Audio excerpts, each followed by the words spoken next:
Booster Club would like to give special recognition for the pregame meal sponsors. The freshman team meal was provided by Farm Boy, located at Queen Creek and Alma School. Farm Boy is a loyal sponsor of the Huskies. The JV team meal was provided by Nando's Mexican Cafe at Germain and Dobson. Nando's Mexican is great for your family's post-game munchies. Ginger Monkey, located in Ocotillo in Arizona, is a spot for the home varsity pregame meals. Ginger Monkey also hosts the pregame happy hour event for our families and friends. Also, thank you to Alamo for our Thursday night preview game night and meal. Please make a point to stop in and thank these wonderful meal sponsors for taking such great care of the Hamilton football teams.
Hamilton Huskies getting ready to come on the field. 7-time state champions. We want to welcome our new head coach of the Husky family, Michael Zadeski, and his wife Wendy Zadeski.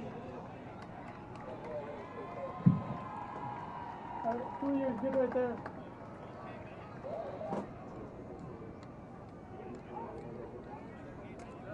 Justin, you're live?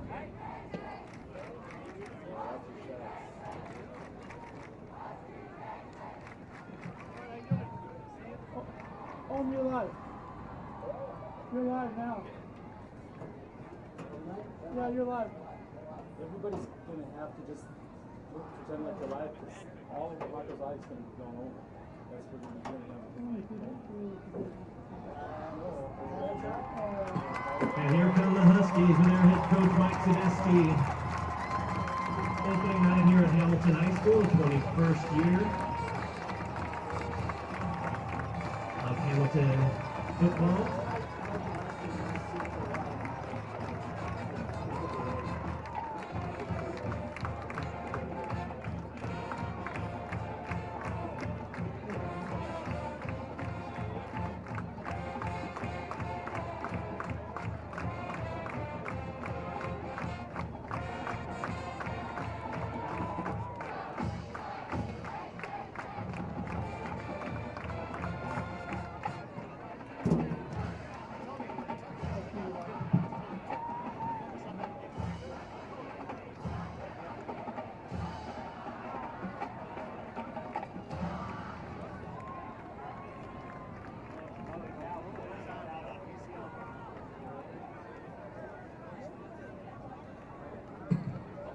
Waiting for the captains at midfield, the line judge, Brandon Wiltowski, head linesman Nick Waring, back judge Nick DePonte, umpire Anthony Miller, referee Zach Erdman.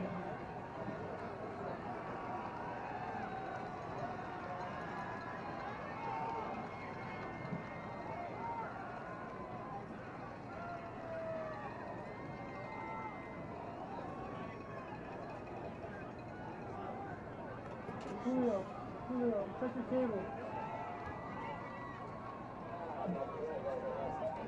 Yeah, tell him to watch your cable because you're glitching out a little bit.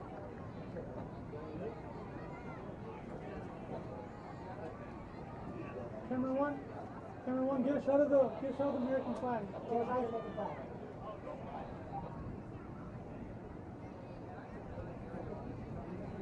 Everybody's got to just be hot. Forget about that.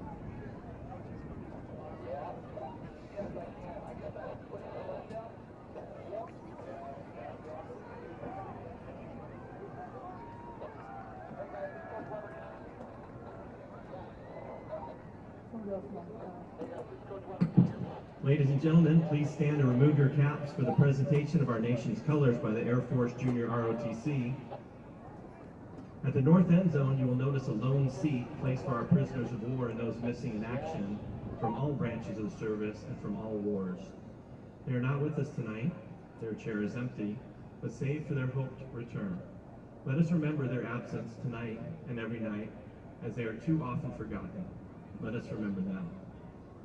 At each home game, you will see our imprisoned and missing Patriots empty chair at the north end of the field. Each time you do, please take a moment to remember them. They will remember what you do.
Captains for tonight's game, number 5 of Chaparral, Oliver Harris, number 54, Zion Tessler, 78, Craig McFarland, 81, Tommy Christakos,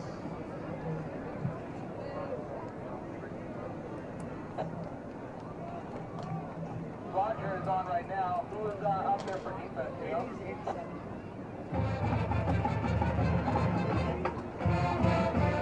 Captains for the Huskies, number 3, Javen Wright, number 8, Brandon Shanks, and number 98, Daniel Orlovsky.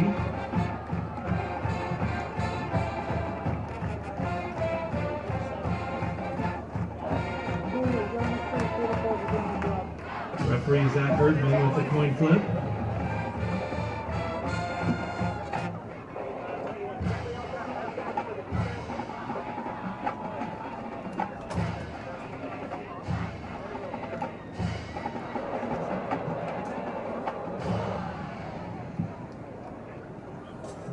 Here's Hamilton High has won the flip and deferred their choice to the second half. Firebirds will be receiving, the Huskies will be defending the north end zone, and we're minutes away from the 21st season of Hamilton Huskies football. The 7-time state champion with their new head coach, Michael Zadeski. Let's welcome the Chaparral Firebirds onto the field from the Scottsdale Unified District. Also their opening night.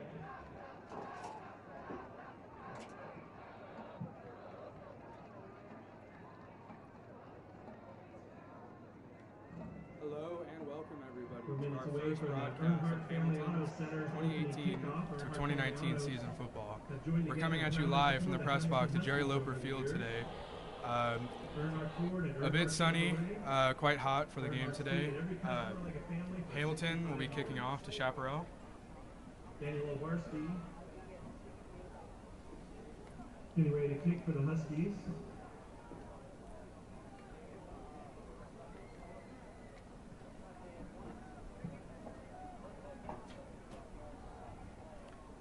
Kicker is Daniel Obarski, a multi-sport talent in hockey, soccer, and football, receiving scholarship offers in all 3 of those. He'll look to make a strong impact as he furthers his career in school and football next year.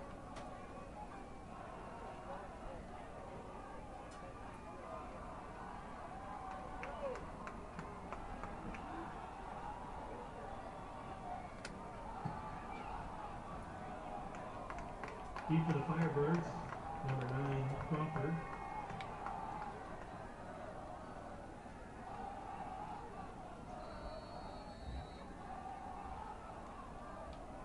Daniel Obarski for the kick.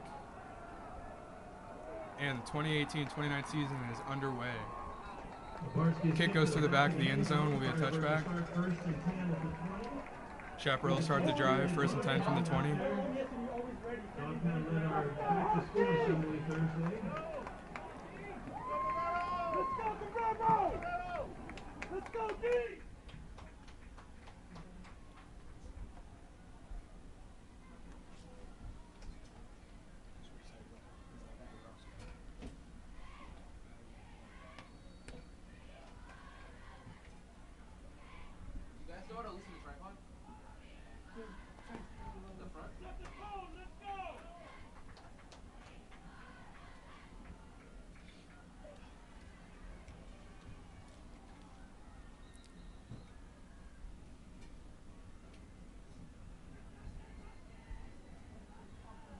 Seems to be some confusion on the field. Perhaps improper formation.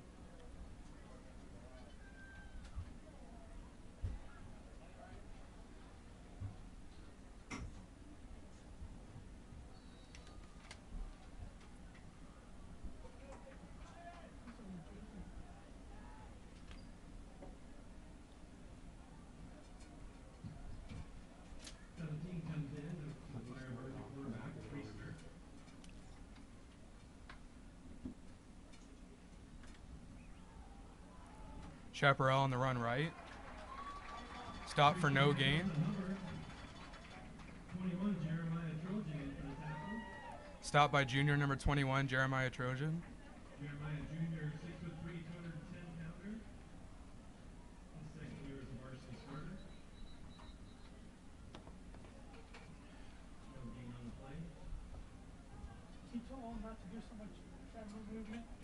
kind of focus on the play and not move around too much. No, you, Dustin, you're doing fine.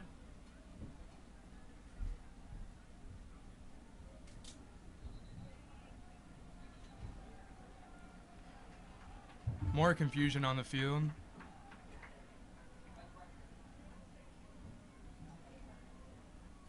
Slow way to start off the season, but referees look to figure out the mayhem on the field and get the game underway. Sideline warning against the Firebirds.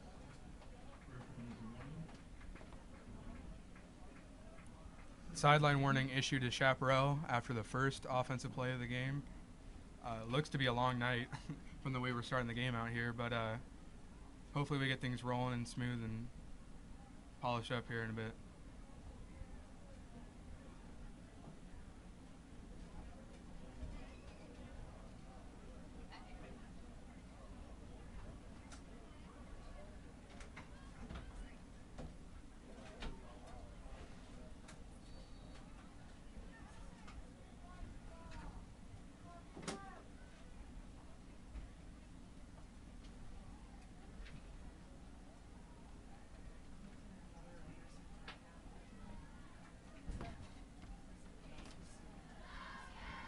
Chaparral in the shotgun. Looks left. Passes short to running back. Stopped after about a 7-yard gain.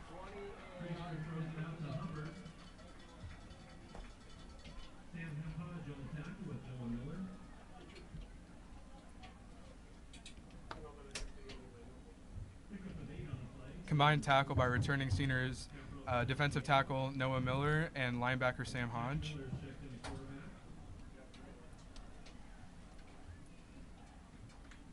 Takes a snap. Dumps short. Appears to be good for a first down. Now early off here we're seeing Jack Miller really start to take a hold of the offense. He's going to be the key playmaker for Chaparral here. Ohio State commit, the kid's just full of talent, and we're going to see if the Hamilton defense can put a stop to him today. That's going to be the main key opponent to look for in the offense for Chaparral today. In the shotgun again. Rolls left. And he's taken down for a sack. Big play by Husky defense at 52, Derek Porter. Sacked by number 52, Derek Porter. Also a returning Caesar. Gets a sack for the Huskies. Pushes Firebirds back 3 yards. They'll have it second and 13.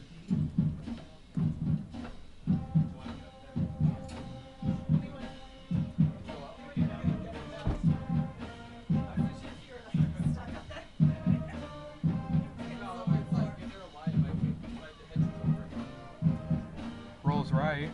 Sees pressure. Evades a tackle. And just throws the ball away there to save the down. Pressure by number 20, Sam Hodge. Pass intended for number 21, Tommy Crisacos. Third and long for the Firebirds.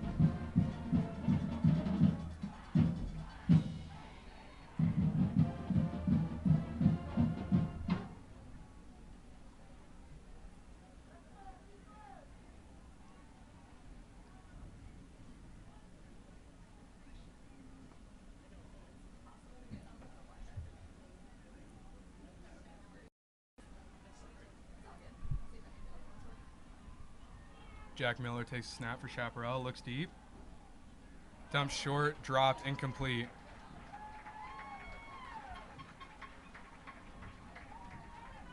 Dustin Smith breaks up the pass. 4th and 13 from the 29. Chaparral looks to punt. And now as we get a look at what Hamilton's come prepared for this year, surprisingly enough, both teams have actually had to deal with new coaching staffs this year. For Hamilton, Coach Zadebski just came from a great year at Michigan. Interested to see what he has planned for the offense this season. Punt is taken out at the 45. Fields it at the 30.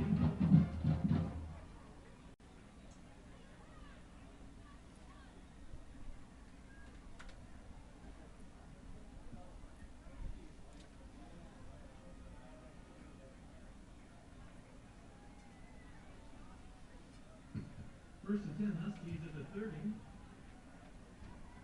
The Hamilton Palm is having a 50-50 raffle this evening, sponsored by the Palm Boosters. You can purchase your 50-50 raffle tickets in the stands or by the Booster Club ladies with the Brandon Shanks at quarterback. Hands the ball off right on a sweep play. Taking for about a 9-yard gain. It'll be 2nd and 1. Hand off to Bryce Danielson. 18 Hamilton on the tackle, along with 33 Braxton Tessler. 8-5 out to the 35. Brandon Shanks in the shotgun. Takes a snap. Rolls left. Takes the ball himself. Has an opening upfield. He's running. 40, 30, 20, 10, and he will score. Brandon Shanks, quarterback for Hamilton, starting off the season strong with a 60-plus yard quarterback touchdown run on the 2nd play from scrimmage.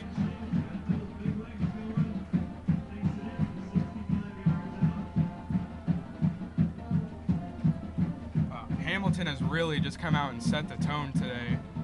They shut down Chaparral and their amazing, talented offense immediately and scored on a 60-yard quarterback run off the start of the game. Line up for the PAT.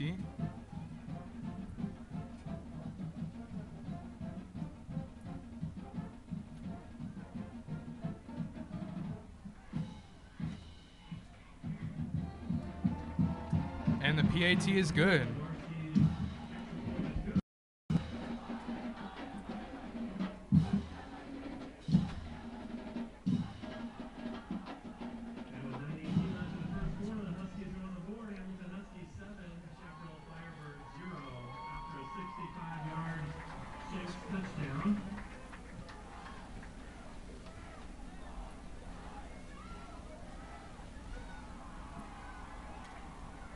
You can see Tyler Curvey and the Dog Pound starting to get into it. The student section for Hamilton.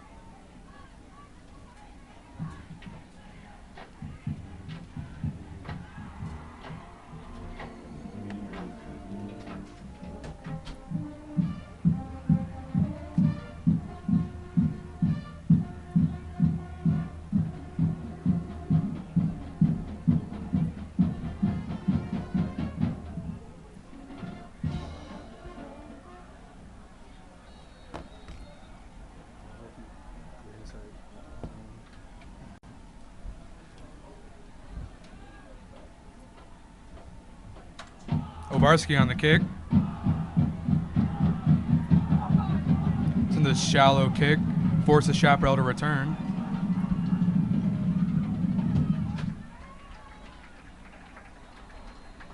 Taken down about the 17-yard line. Crawford takes it out to the 2-yard line. Nice play by Husky special teams.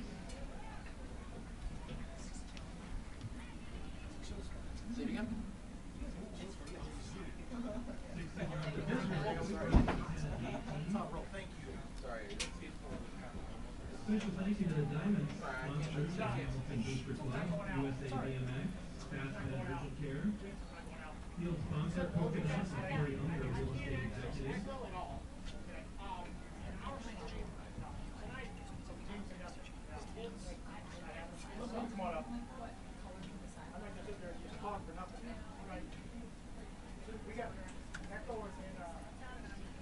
Jack Miller calls an audible at the line. Takes a snap, looks right. Dump short. Gonna be rolled down at the 25-yard line for a 5-yard gain. Be 2nd and 5. 18 Colin Ford on the tackle.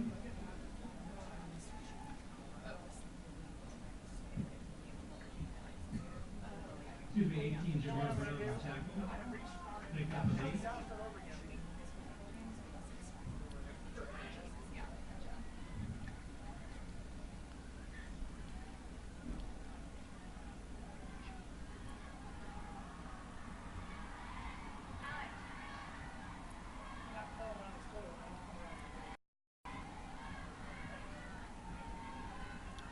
Great defensive push on the line by Hamilton. Jack Miller looks deep, finds a target down the left sideline. Brought down around 30 for Hamilton. Zach Miller to Tommy Christakos. Christakos to the 30-yard line. Gain 45 on the throw. 24 on the tackle, Justin Smith for the Huskies.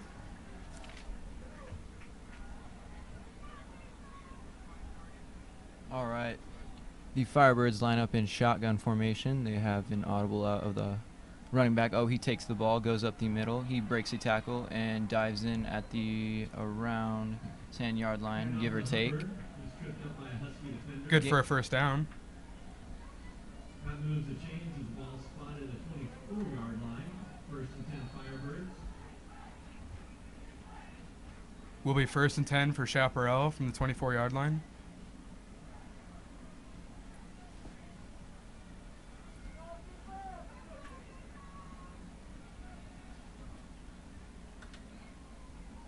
QB drops back, rolls out of the pocket, and throws the ball for a completion.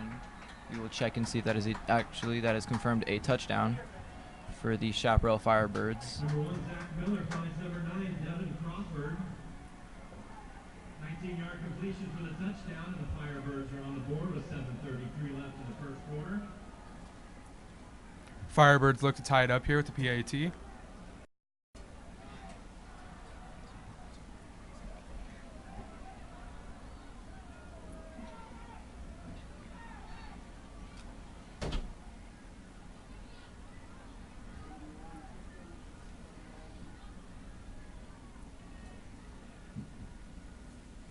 Christakos kicking for the Firebirds.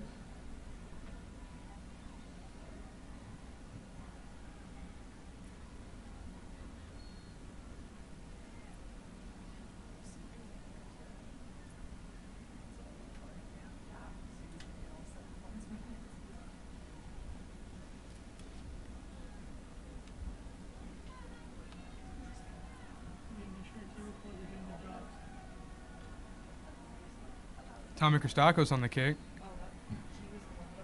Through the uprights will tie the game at 7. Hamilton will have a chance to bounce back here.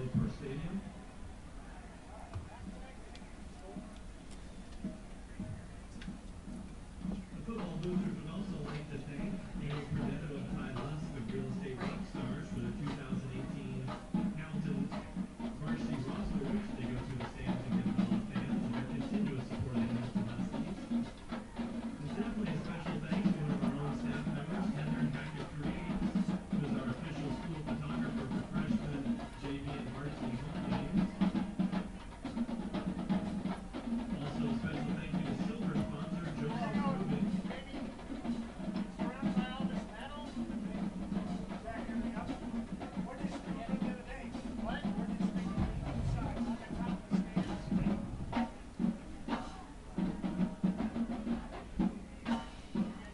For those of you tuning in, about 7 minutes, 30 seconds left in the first quarter. Tied game at 7. Chaparral looks to kick off to Hamilton.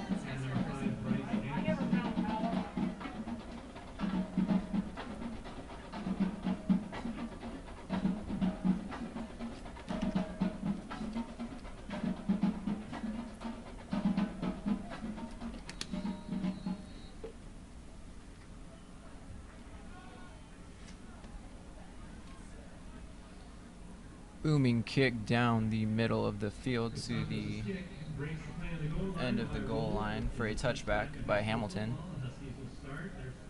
Huskies will start their drive from the 20-yard line. Look to replicate their drive from the opening of the game. Didn't really get to see a whole lot of the offensive weapons in the beginning of the game. Obviously, Brandon Shanks is a huge threat in the pocket and outside of the pocket. He is accurate and mobile and will make a defense pay if they do not cover him correctly. Also at receiver, number 2, Brendan Rice. Handoff up the middle for a short gain.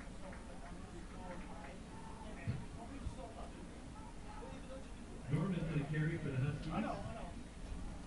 Back 54, Tesler, one of the... Second 6 from the 25-yard line. Brandon Shanks takes a snap, dumps it off short.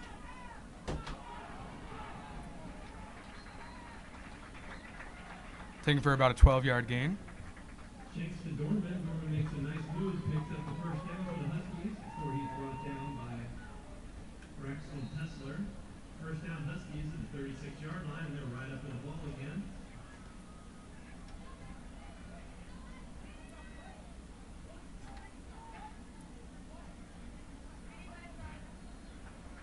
Wide receiver sweep, handoff right. Stop for no gain. Inside handoff. Christian Bauer on the tackle for the Firebirds. No gain on the play.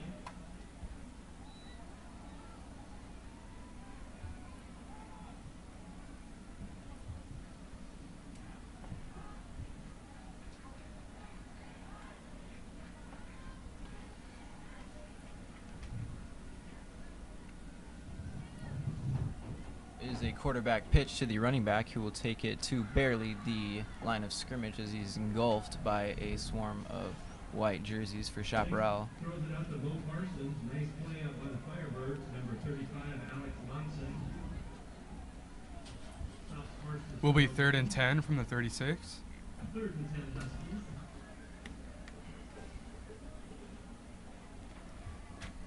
As you can see, Shanks is favoring a shotgun position. He takes a snap, drops back. Looks to be a screen. Screen will be dropped. Incompletion. Play will be ruled dead. Ball must have been caught past the line of scrimmage. Richards on the coverage. You know, Isaac, it's kind of funny. In that instance, you almost wish that play was a fumble because Hamilton was right there to pick it up and take it for additional yardage. Man, that could have been easily to the house if he had several more blockers for him. Crawford waiting for the punt back at the 20-yard You can see they are setting up for a punt here. Punt seems good. That is a booming kick by the kicker, and Chaparral will receive. But he will be stopped shortly by several black Hamiltons. Chaparral to look to start their offensive drive, the 36-yard line. Great starting field position for quarterback Jack Miller. First and 10 at the 32-yard line.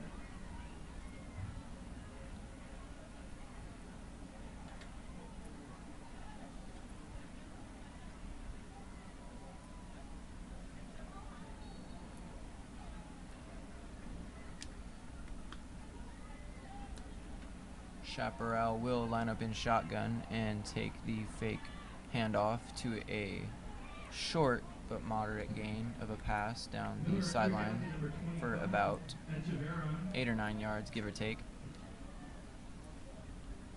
You know, Isaac, we got only about 5 minutes left in the first quarter. I don't think I've seen either quarterback go under center once today so far.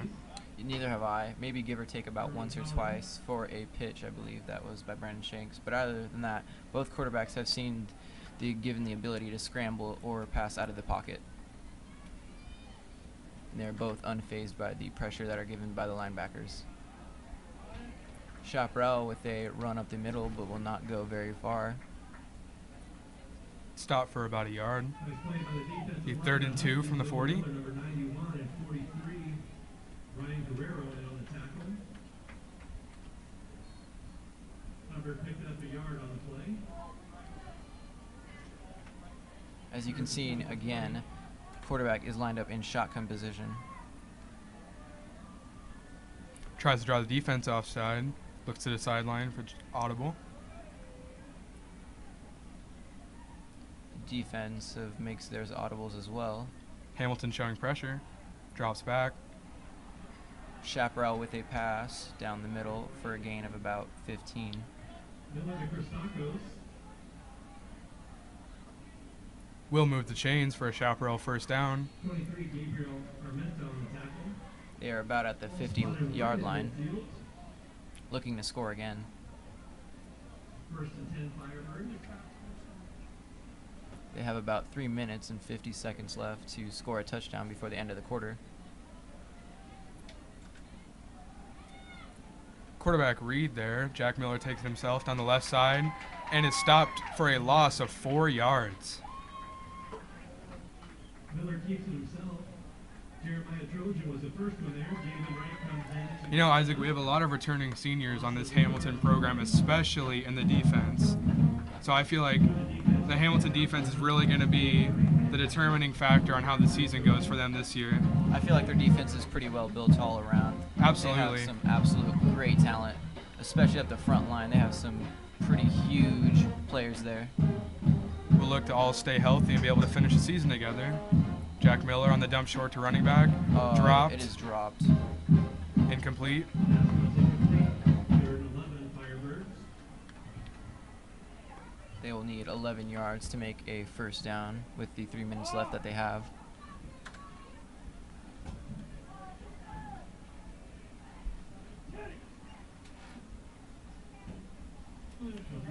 Shanks also seen playing cornerback for the Hamilton defense.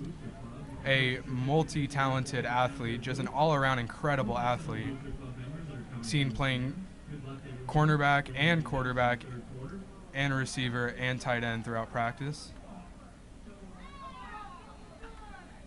There seems to be some confusion on the sidelines. Firebirds timeout, first of the first half.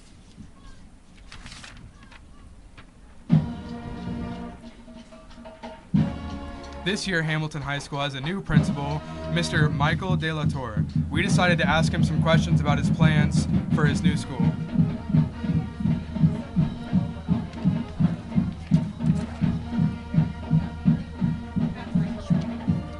right, so this is the last words of the video.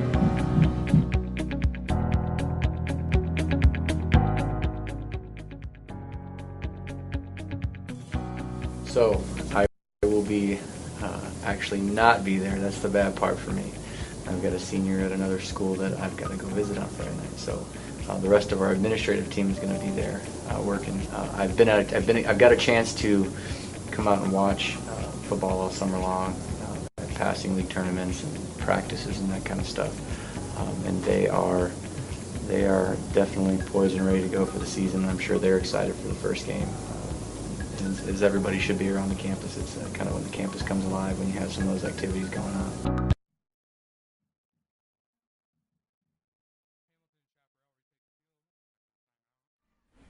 Favoring the shotgun position, he drops back for about 2 yards before looking for his options. He finds a receiver. Caught, amazing catch, caught one-handed behind his back. Taken out around the 25-yard line. You know, early in this game, only about 12 minutes into the first quarter, we have just seen absolute sheer talent just out in the field. From Brandon Shanks and his running ability as a quarterback to his coverage abilities as a cornerback and as a leader of the Hamilton squad. We've seen Jack Miller's ability to move outside the pocket and make plays downfield. Oh, you can tell early on that this game is going to be a passing game. It's going to be a bit of a shootout, as you can tell. There's been little running and much passing. And all the little running has been unsuccessful thus far. Although they go to it again, hand up the middle for about a 2-yard gain. Running back number 6 for Chaparral. Hamilton player loses helmet, has to come off the field for a play. He will be substituted.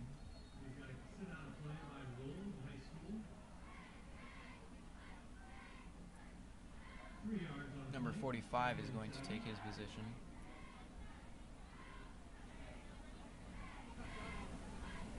Yet again, another shotgun formation for Chaparral. They are favoring the running back, optioning outright.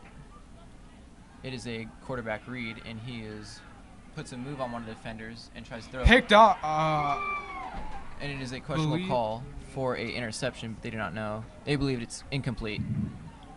Referees rule that pass incomplete. Very, very nearly picked off. 2 separate occasions on that play by Hamilton's defense there. Yep. Now that's the risk that these quarterbacks are willing to take rolling out of the pocket and throwing like that. They just have to give up that interception. Absolutely. After you escape the pocket, all coverages break down. It's hard to read a defense like that because the play's been going on for so long that you kind of just chalk it up and hope for the best there. Let alone the QB scrambling, which both quarterbacks have the ability to do, as you can see. Absolutely. But at any level, throwing a pass while rolling out to the left at the right-handed quarterback is a monumental task. Jack Miller completes the pass for about 12 yards and a Chaparral first down.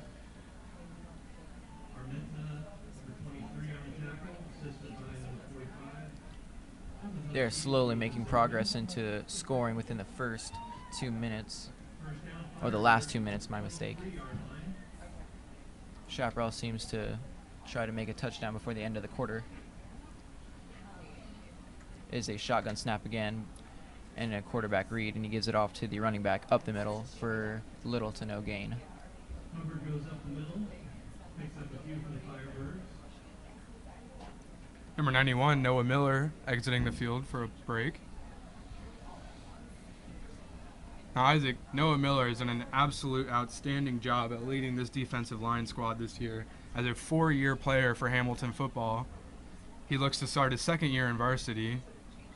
Oh, man, he is an absolute beast. An absolute stud in the weight room and on the field. The kid just absolutely annihilates everything in his path. Ooh. Oh, that seems to be a... Chaparral with the pass. Ball hits the ground, believed to be a fumble. Hamilton returning. And they might take it. They could be taking it all the way. Chaparral coming up close from behind. Will be stopped at about the 4-yard line. We'll look to see flag on the play. We'll look to see the refs rule that pass as a fumble or incomplete. See, that's just an example of how fast this game can turn around. Absolutely. Chaparral was in great position to score, and Hamilton just took the ball away from him, ripped it away. Absolutely. With a defense like this, you cannot make mistakes like that at all. And they got very, very lucky earlier in the drive with that should have been interception. But there seems to be a flag on the play, so we'll have to wait and see what the actual conclusion. Number 13 for Chaparral seems a little shaken up after the play. Brown, 6'2", 162-pound junior defensive back with a big defensive play for the Huskies as the Firebirds, ending the Firebirds drive.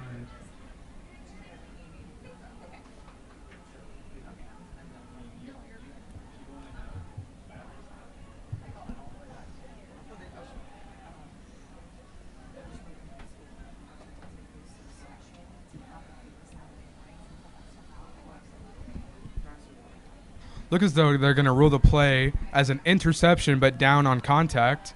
Hamilton will start the drive from around the 9-yard line. Let's see what they can do with a minute left in the first quarter. Shanks out short. Incomplete pass. Be second down and 10.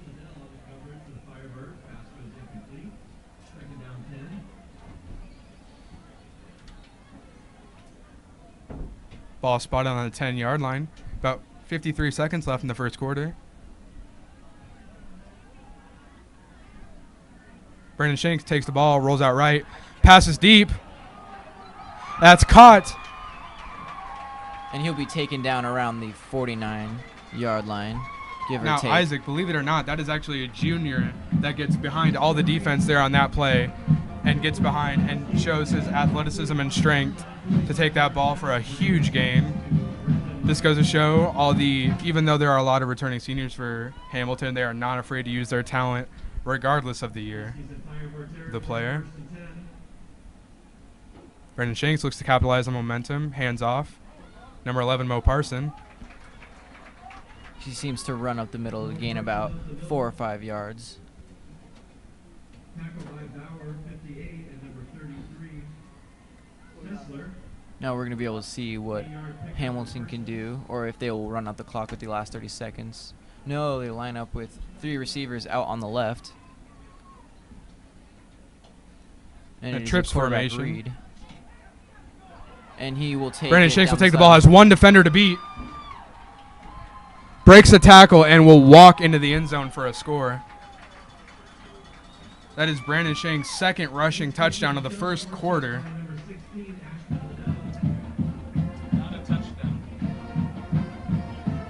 Oh, he's ruled out of bounds.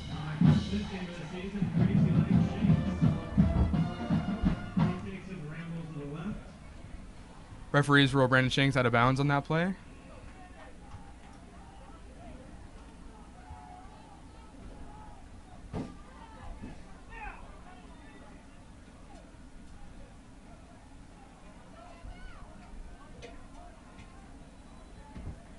And it will be a halfback give up the middle, and that will conclude the end of the first quarter. The score is tied at 7-7. Hamilton looks to punch in here early at the start of the second quarter, being on the 6-yard line.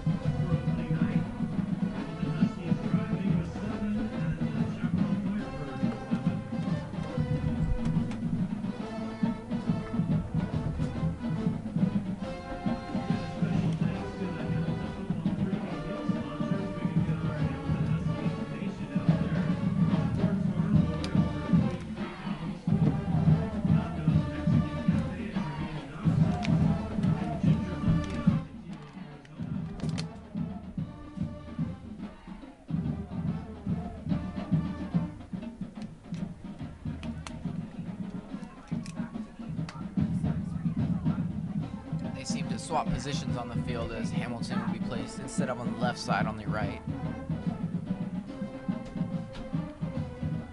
Their offense here will try to strike early within the first, or I repeat, my mistake, in the second quarter.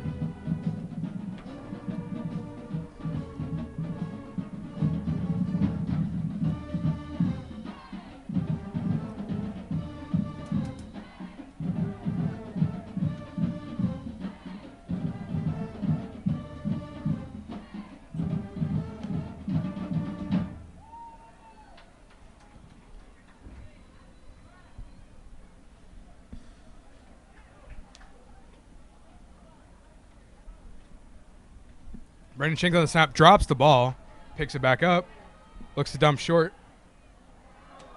Will end up just appears to be throwing the ball away, but is tipped to a Hamilton receiver.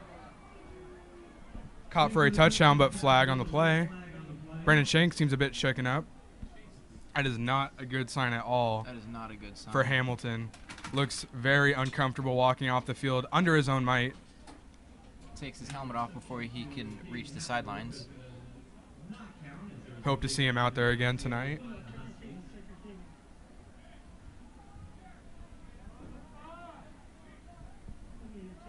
That is not good. He takes the sideline, sits on his bottom, takes his helmet off. Being evaluated now. You know, especially as a multi-directional player for Hamilton, starting on both offense and defense, Hamilton cannot afford to lose this player. Especially such a key player like himself, like I said. Or absolutely. Like you said, being able to go both ways. Seems to be up and walking now. Just one of those hits that you take where you need a breather after a hit like that. Hamilton snap, Peyton Poe at quarterback. It is a run up the middle, but it seems that the Chaparral Firebirds have ripped the ball away. Referees are ruling him down. He is called down. Brandon Shanks enters the game again, but still a little shooken up.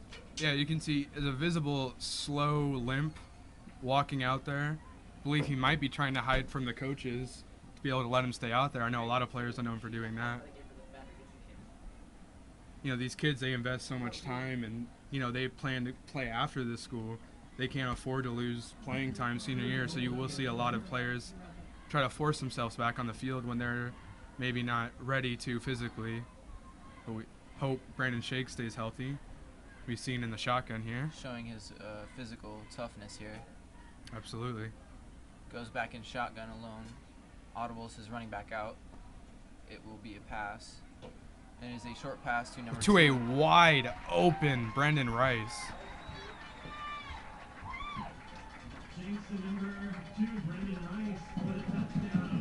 That is a confirmed touchdown. Must have been a defensive miscue there for Chaparral. Yeah. Brendan Rice didn't have anybody within 5-10 yards of him there on that play. It seemed like the cornerback did not pick him up at all. Especially in the red zone and that close to the end zone at the 6 or so yard line. You cannot afford to give up those kind of mistakes. They seem to do some sort of trick play as they line up everybody except for their center on the left side of the field. Let's see what they will do here. And it is a wheel route that is intercepted in the end zone. Huskies go for 2. They go for 2, but they do not get it. That is Hamilton not be awarded an extra point. Score will be 13-7 with 11 minutes 24 seconds in the second quarter.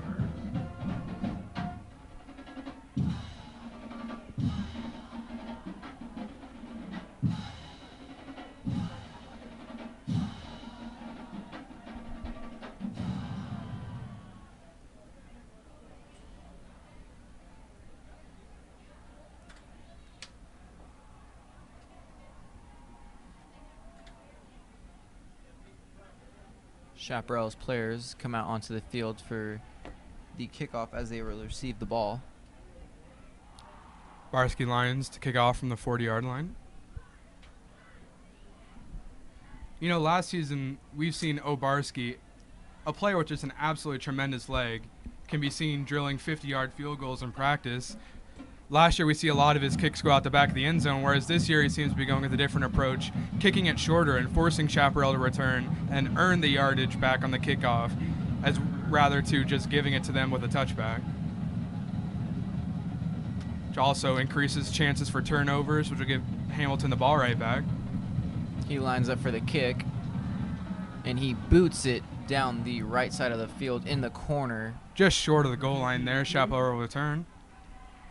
Takes it all the way to the right half of the field. Taken down around the 30. That is a good hit by Hamilton. He is stopped dead in his tracks.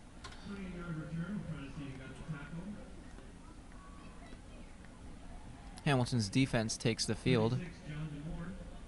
Let's see if they can stop Chaparral's demanding offense.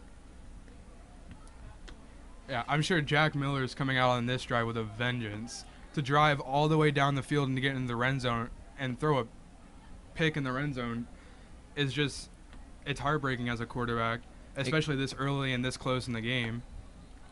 Looks to be a false start on Chaparral. Sorry, illegal procedure. They'll back it up 5 yards to increase their first down attempt to 1st and 15.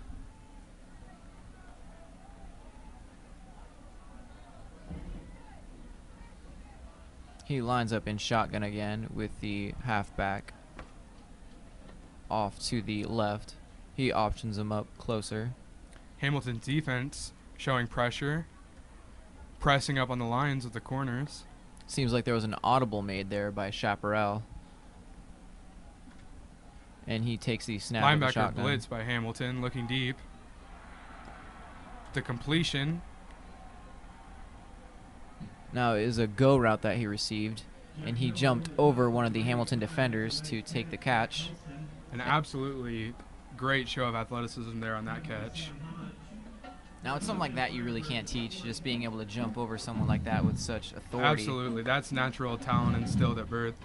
And I'm pretty sure they try to stress that to all their players to just give it a go.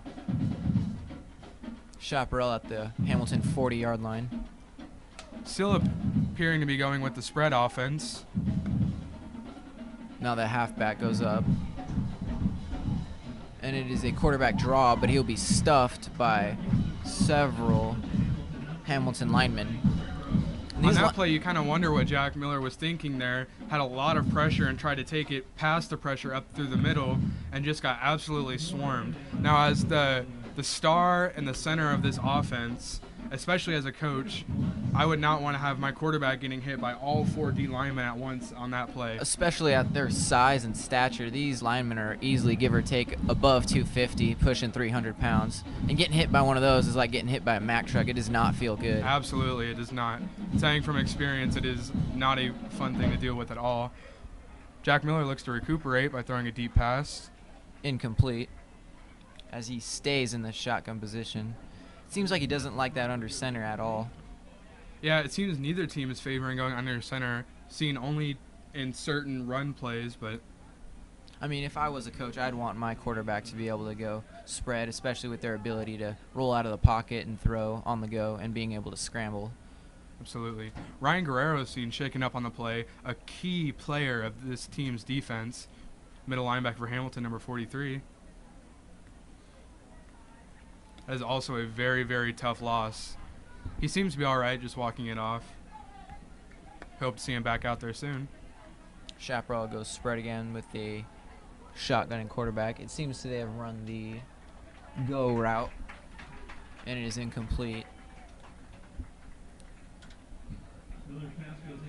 Hamilton's defensive line seems to be given some sort of pressure that the offense hasn't been able to stop, and has been giving Jack Miller a little bit of problems through the first half. Absolutely. Chaparral's O-line will look to make adjustments at half to combat Hamilton's defensive schemes and their line and their blitz package. But Chaparral appears to be going for it on 4th down here. Too long for a field goal, too short for a punt. Figure they'll test their luck. 4th and 9. He stays in shotgun with a halfback at his left. They have the receivers both doing hook routes, and it is caught.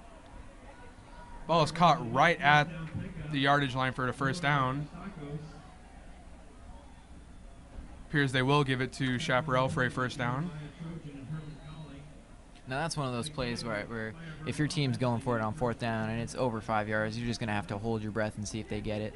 Yeah, a really risky chance, but in Chaparral, that might have been the best chance there because a punt doesn't really gain them much, seeing they'll most likely go out of bounds at that short of a distance, gaining them only a net average about 20 yards Quarterback there. read, and he takes it off to the left side for a gain of several yards and a first down.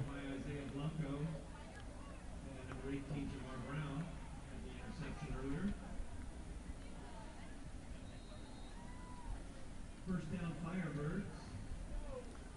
14-yard line. They're at the Hamilton 14-yard line looking to strike with a touchdown. Now, Chaparral's offense has struggled early here in the red zone. We'll see if they can turn that around here. He goes in shotgun, and he throws it out to his slot receiver, and Wow. it is caught. An incredible catch by Chaparral there over the defender for Hamilton. Just absolutely manhandles them on that jump ball. And that will tie the ball game. Comes down with it. Appears the defender on the play is a little shaken up. Looks like he'll stay in for the next play. Seems like Chaparral will go for a field goal to take the lead by 1 point. So this is where we see early the aggressiveness of new coach Zadebski for Hamilton. Really starting early by the trick play for 2.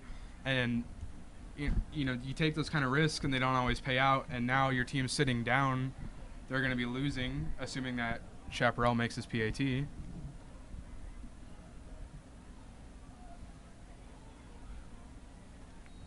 PAT is good. Hamilton's going to have more than enough time to get a touchdown before the end of the second quarter with 9 minutes left.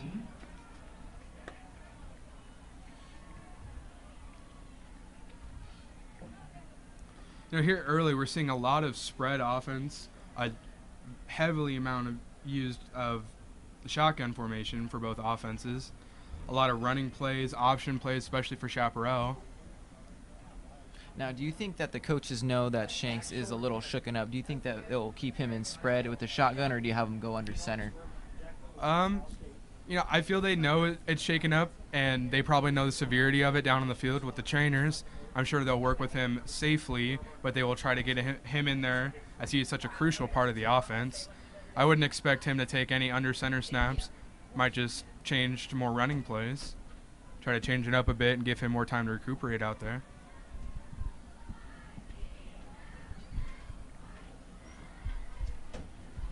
Chaparral sets up for the kick. There seems to be a little bit of mishaps as he readjusts. He keeps the ball on the tee as he takes a couple steps back to get ready for the kick.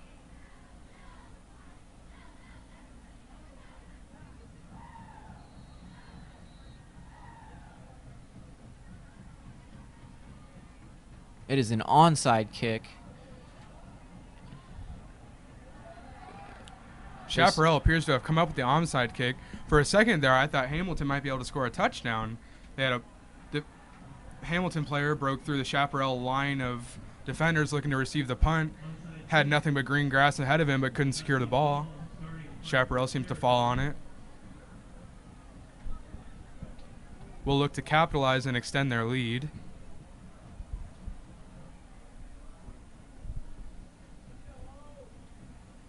Ball is ruled out of bounds, will be given to Hamilton at the 51-yard line.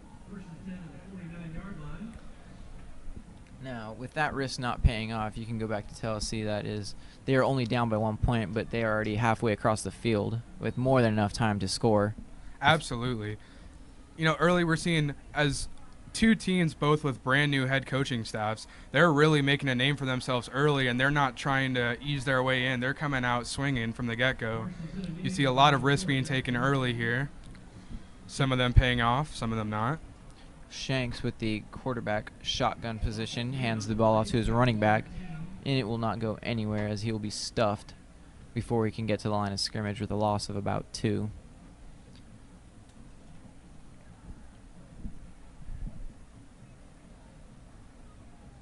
He will continue to be in shotgun position. The ball is snapped and it is a halfback read. Shanks puts a move or two on the defender. He tries to roll out. Ball is caught by Brandon Rice for a gain of about 4 or 5. Flag on the play. Shanks hit hard again after that play. Appears to be shaken up again. That is not a good sign at all. Now, as your star quarterback, you do not want your quarterback to be hit like that, especially by the size stature of these Chaparral defensive linemen. Absolutely. And going back to what you said earlier, Isaac, as to where coaches are looking to change the scheme with Brandon Shanks being a bit hurt back there in the pocket.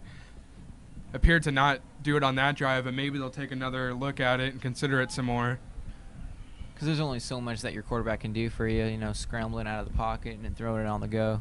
Well, absolutely. You'd much rather kind of take what you can get with short, quick passes and handoffs, playing a quick game, than try and go for it all with a hurt quarterback risking further injury, especially in the opening game of the season. It is second down and a lengthy, give or take, 20, 25 yards.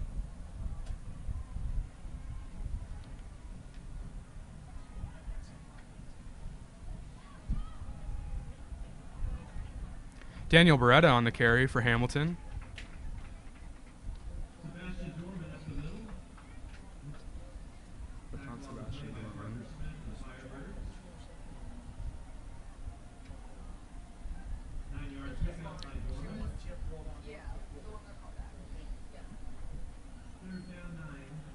They will cut down their yards to about 3rd and 9.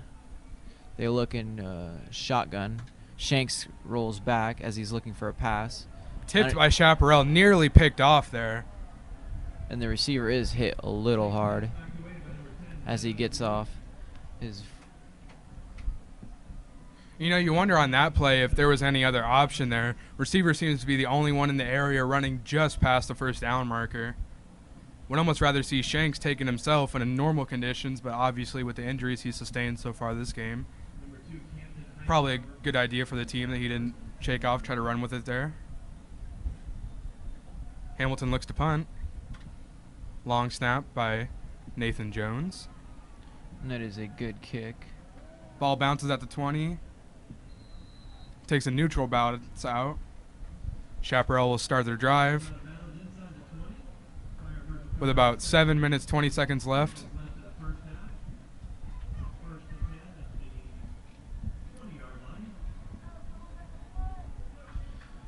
Now we'll see if Chaparral can do what they did in their previous drive and score. We can take a guess here that they will run their first play with a shotgun spread.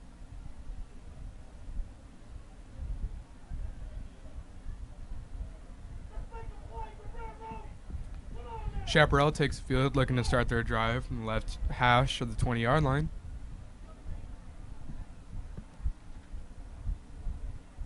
Jack White looking to extend the lead for the Firebirds.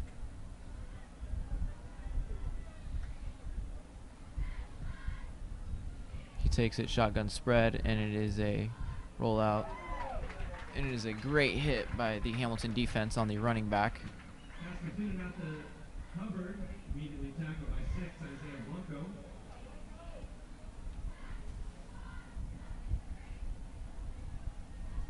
Second down 10.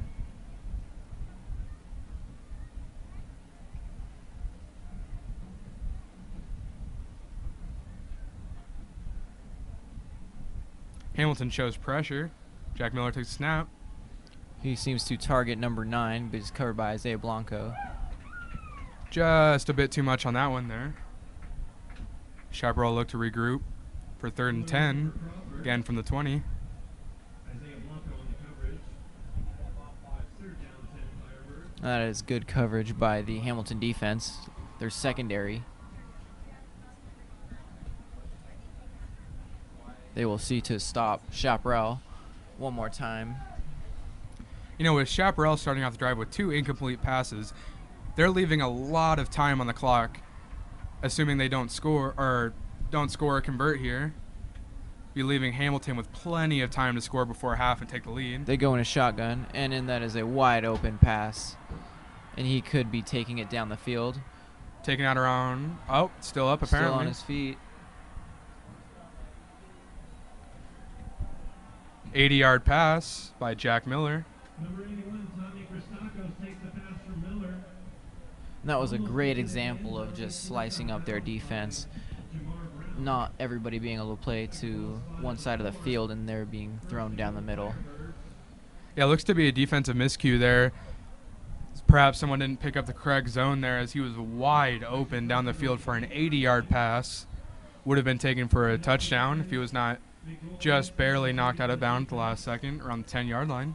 Chaparral seems to score here. Shotgun. Halfback read as he takes it up the middle.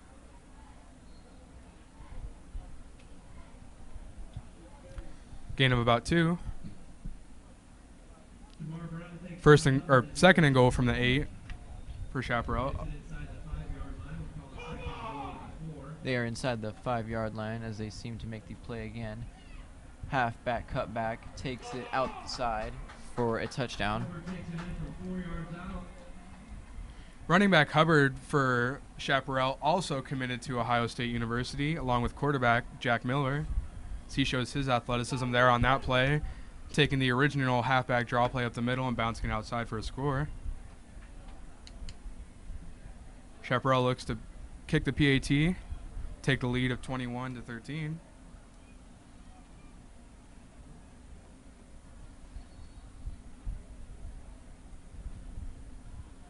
You can see a Chaparral player sprinting off. There seems to be a little bit of miscommunication by the sidelines as Yes, we've another player sprints on to the side. This seems to be their holder. Now they will set up for the kick. There's a flag on the play. Appears to be a false start.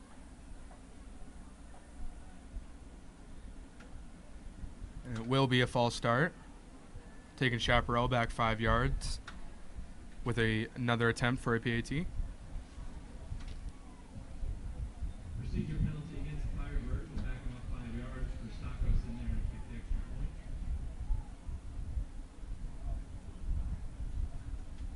He will snap it. And it Kick is tipped. blocked by Hamilton. Almost caught.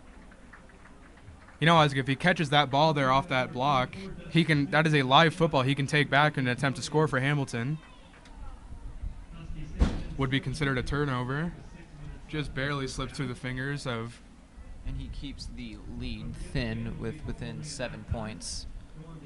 A touchdown. Now we will see if Hamilton can tie it with 6 minutes left in the first half. Seems things have worked out as Hamilton's favor, as with that blocked BAT, they bring the lead back within scoring distance. We'll look to hopefully at least tie the game up before half, but seeing the early aggressiveness of Coach Zadebski for Hamilton, you wonder if he tries to go for 2 with a possible score to take the lead before half.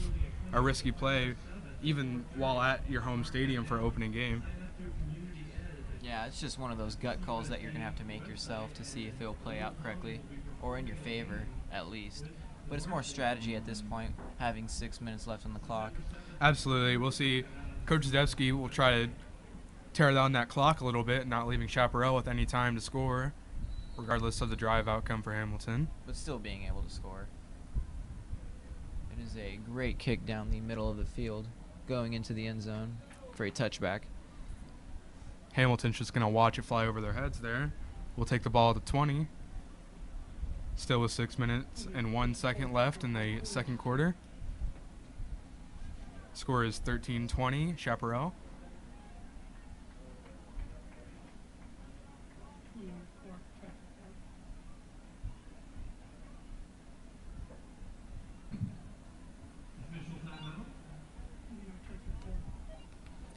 Gonna see a timeout here.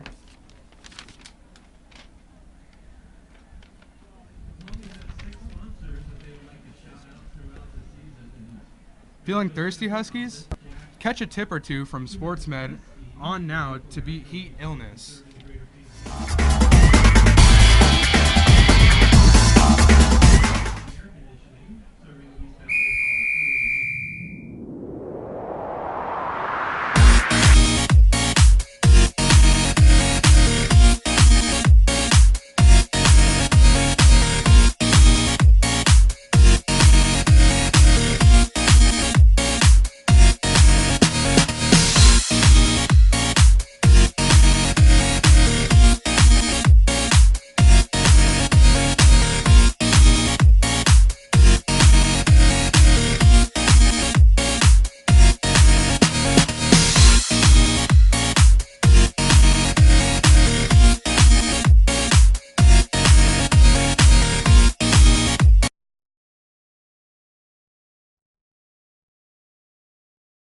Hydration is no joke.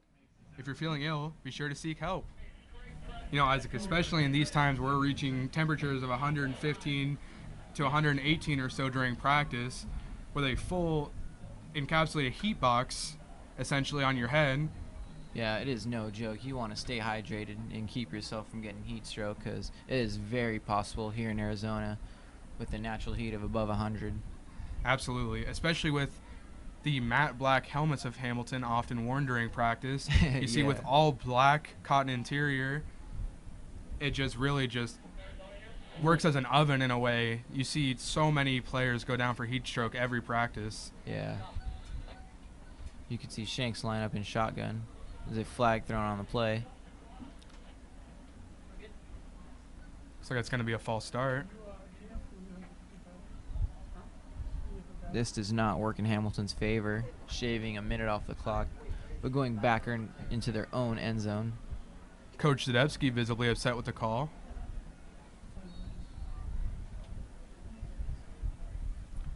Hamilton looks to start 2nd and 16 with 5 minutes left in the second quarter. Shanks with the snap. Throws deep, nearly intercepted by Chaparral. Thrown into triple coverage there. You wonder what Brandon Shanks was thinking on that play as he's throwing off his back foot in his own end zone into triple coverage. Very lucky on that play there. Could have ended several different ways, all with a far worse outcome for Hamilton. Yeah, on one of those plays, you just cannot afford to throw out an interception, especially. Absolutely not. And in that situation, you hope the coach, tells your quarterback just be able to throw the ball away. There seems to be a halfback screen as he takes it up the side. He is still running on his feet. Gain of a first down. It's going to make up all that yardage lost for a first down for Hamilton. Ball we've spotted around the 33-yard line. Isaac, it's an interesting play call there. A screen is not often a play typically associated with a 2-minute drill in essence. Especially backed up in your own end zone. Absolutely. The snap is dropped, picked up, given to the halfback up the middle. Gain of little.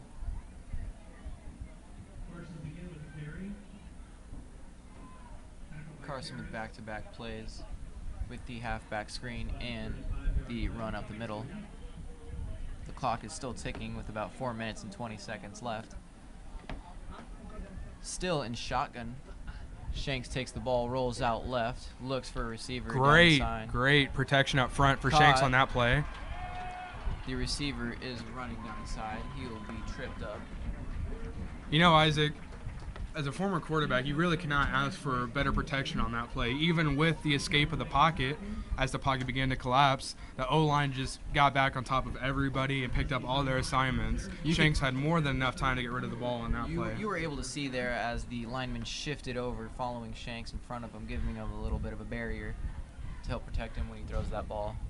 It's a halfback sweep, but he is stopped. Taken for a deep loss there.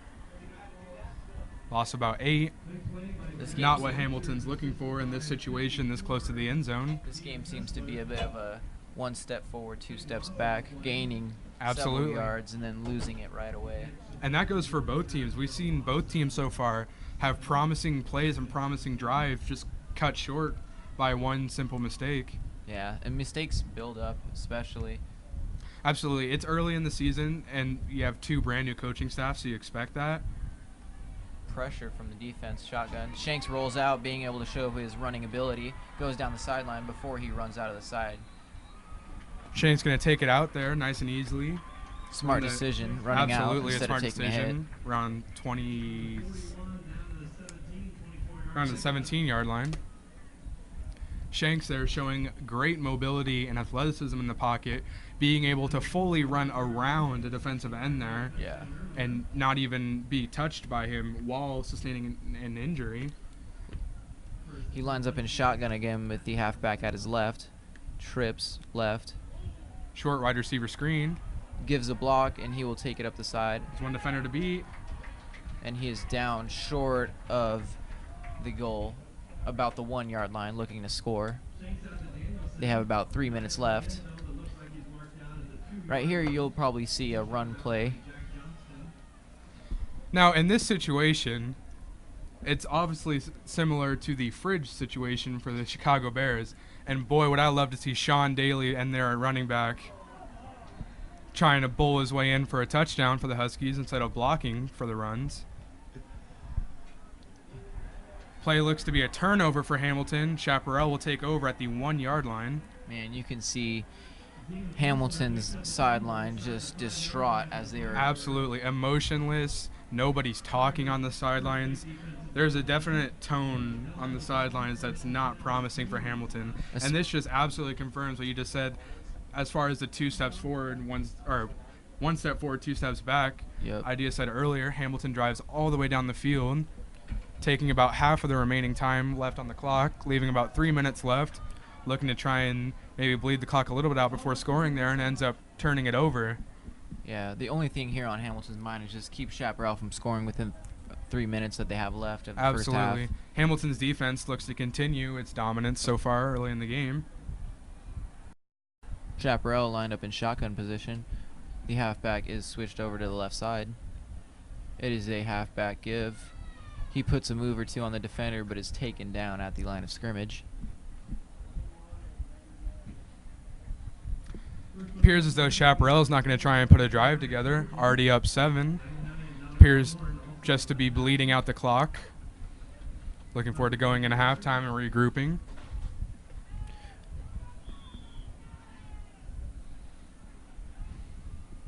You can see here lined up in the same formation. Yeah, you'd expect more runs out of Chaparral here. They don't appear to be attempting to throw a full drive together. There seems to be a timeout by the Huskies. Timeout by Hamilton. They have We'll 2 continue left. with our story from earlier.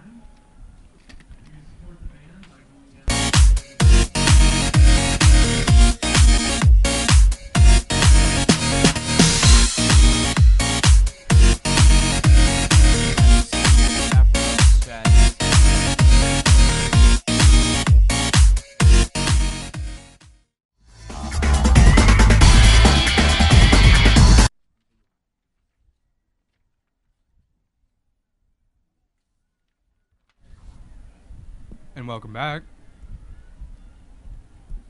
You know, back to the idea of dehydration out there, we see full trash cans filled up with water, known by the players as the octopus, a 8-cabled water drinking device, spews ice cold water out. You know, you see that out there, and many players take it almost as a joke with the octopus out there and spraying each other with water. But it's no joke once that 100-degree weather hits you. Absolutely not. It seems more of a savior than a joke to anything. Yeah. Around then, you'll see players spraying each other out of pure love, trying to cool each other down. Chaparral in shotgun with a man wide open. Oh, just barely overthrown on the pass by Jack Miller. It is a finger top drill. About a half yard less on that pass, and you'd expect Chaparral to score there. It's interesting. Chaparral started off the drive looking to bleed the clock, looking just to go into halftime, and now they've changed that. They've seemed more content than anything. Now they are more poised to score. Yeah, they changed from 2 consecutive run plays to a deep pass play, maybe trying to catch Hamilton's defense off guard, which they surely did on that play. Hamilton's defense catches a break.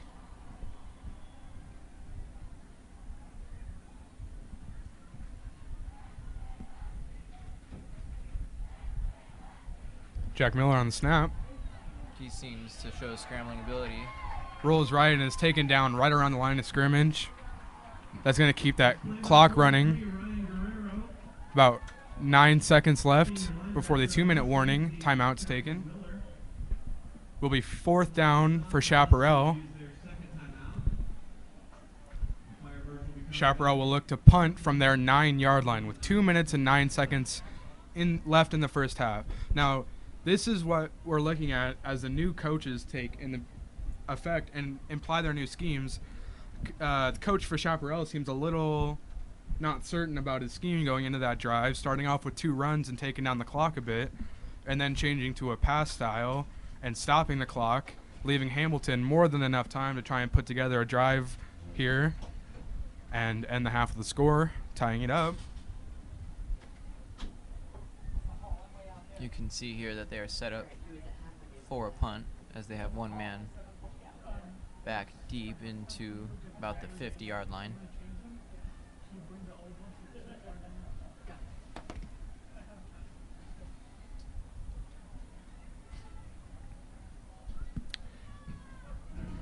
Chapman Wright back deep for Hamilton. 6'3" senior. Plays defensive back. That is a booming kick to about the 40-yard line as it tumbles back to Hamilton's own 40-yard line. Wright's just going to watch that ball go by him there and not attempt a return with a wall of white jerseys from Chaparral facing him. Now that is a smart decision by his part, not giving up any hit to cause a fumble or anything. Absolutely. And also with that, the ball rolls out of bounds, leaving the clock stopped. About 1:59. Now you can see here that the coaches will more than likely implement the 2-minute drill wanting to score. Absolutely. You wouldn't expect to see any sort of runs unless maybe within the yard line or two of scoring. Here he is in shotgun position, obviously. See how Brandon Shank's arm's looking. He drops back, sees pressure, goes down the middle. The Thrown, receivers caught for about a 17-yard gain. That is a sliding catch by the receiver. Absolutely. Great show of athleticism by the receiver there to be able to slide and catch the ball behind him. Secures the catch. Will be 1st down from the 43-yard line for You can see Hamilton. they're lined up trips right. 1:40 and counting left. Quarterback rolls out, is given protection, tries to make a cutback, and he just throws a bomb deep. Play is going to be broken up by Chaparral, leaving the clock stopped with 1:33 left in the first half. That is great coverage by Chaparral, not letting them get a deep thrown in. Absolutely. I think Hamilton's going to argue that they believe the play was a little too physical there on the jump ball, looking for a defensive or an offensive pass interference, or sorry, Defensive pass interference. That's okay there. But If you're a coach, you would want that to be oh, have it set up. absolutely. Hamilton's going to There's try some again. pressure set up. That is a halfback screen. He Very puts well a move on disguised screen there. it. Gain of a 1st down and 5. Mo Parsons seen kind of coming out of the rubble there. Very well disguised screen. Comes out and moves the chains for the Huskies. It's going to keep that clock moving, though, with about 1:20 left in the first half. Huskies will take 1st and 10 from the 31. You can see the DNs for Chaparral giving a little pressure, and it is a pass down the side. He's hit not until he gets into deep within the first 10 yards of the end zone. See, and here's where we really see Brandon Shank's effect on the offense there. The play in a situation where you absolutely have to score here. There's not anything open on the play. Brandon Shank's able to use his mobility to move out of the pocket, keep the play alive, find an open receiver, dump it off short. Not only stops the clock with the receiver going after bounds at the reception, also moves the chains. Will be 1st and goal from the 8-yard line for Hamilton.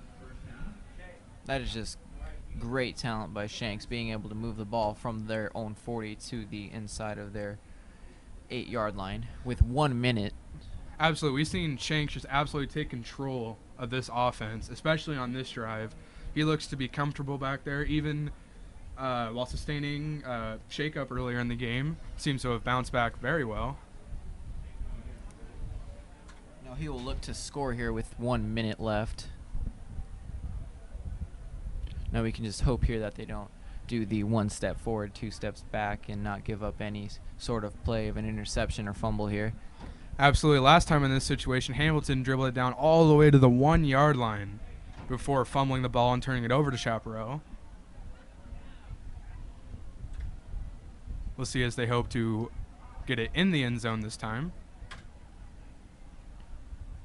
About 1 minute and 2 seconds left in the first half. Score is 20 for Chaparral, 13 Hamilton. Hamilton looks to try and tie it up here before the half. That would be a great reliever if Hamilton can tie it up before the end of the half. Absolutely. That's going to take a ton of pressure off these guys' shoulders going in even at halftime. They'll be able to work and scheme from a flat surface instead of trying to recuperate points So that lost. is a quarterback keep. And it is an interception in their end zone. Again, not really sure what Shanks was thinking on that play, rolling to his left, throwing off his back foot while rolling to his left, and just lobs it up in the end zone. Not usually advised by coaches, but occasionally has worked in certain That was more situations. of the pressure by Chaparral. Absolutely. Chaparral with great pressure there up front takes Brandon Shank out of the pocket unwillingly, which Yeah. we have not seen a lot of so far. We've seen a can lot tell of Shanks rolling out to extend plays, but he had no choice there but to roll out to his left and just make a not so great throw off his back foot, throws an interception in the back of the end zone. You could tell that was something he wasn't favoring, being able to throw it like that. I feel he wasn't comfortable on that throw going into it, but I feel like he trusted his gut, and it just didn't happen to work out for him. You can see Chaparral line up in shotgun, trying to make something happen with the last 50 seconds in the second quarter. He takes shotgun. That is a slant route by the receiver. He'll be taken down. Short gain there for Chaparral. Hamilton's going to look to combat the run on this drive, sending a blitz there. And as the clock keeps ticking down to 30 seconds here, you could see that will be more than likely one of their final few plays of So the they're first going to half. run this clock down as far as they can get, and we'll see most likely just one more play before half. He continues to stay in shotgun formation with the running back at his left side. He drops back looking for a pass. Seems to be a Hail Mary. See if it could be intercepted. And it is thrown. Incomplete. That's going to leave 10 seconds left on the clock. Maybe enough for a play or two. For Chaparral, 2nd and 6 from the 24-yard line. At this point, you'd expect them just to run out the ball and not risk anything, throwing perhaps an interception that could be returned. Anything like that. You expect them just to go into halftime happy with their lead here. Especially with the last 10 seconds. You really have nothing to risk here. Absolutely. Their only chance of scoring would be a 75-yard play here, and that's not something we see happening.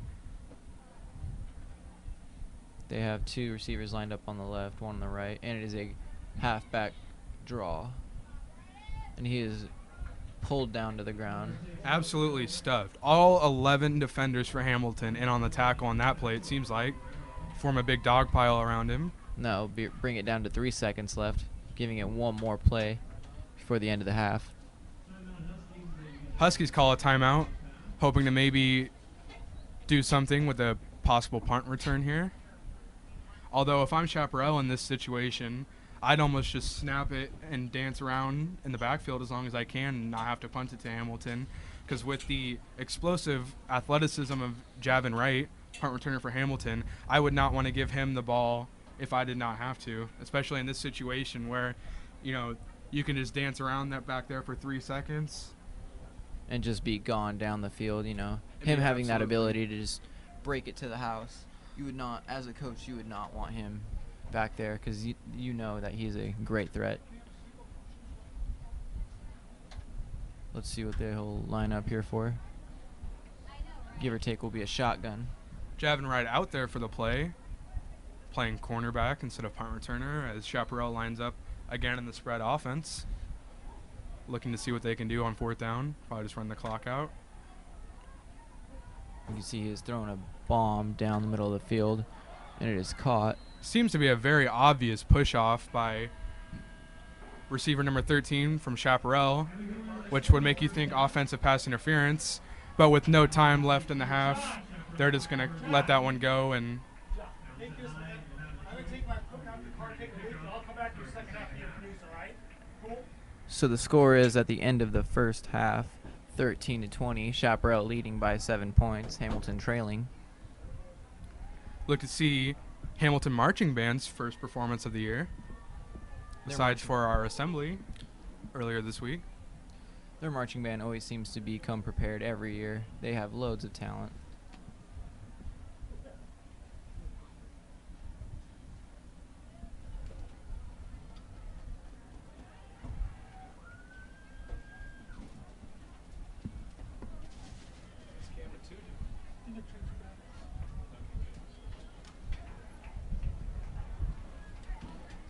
They seem to all be getting ready in position for their performance that they are about to play for the Hamilton sideline.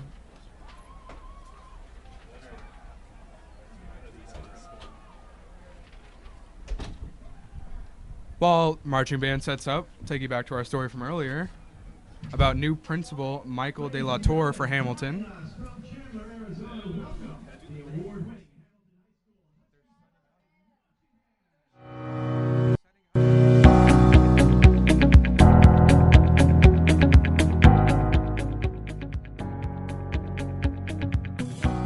So I will be actually not be there. That's the bad part for me. I've got a senior at another school that I've got to go visit on Friday night. So the rest of our administrative team is going to be there working. I've got a chance to come out and watch football all summer long at passing league tournaments and practices and that kind of stuff.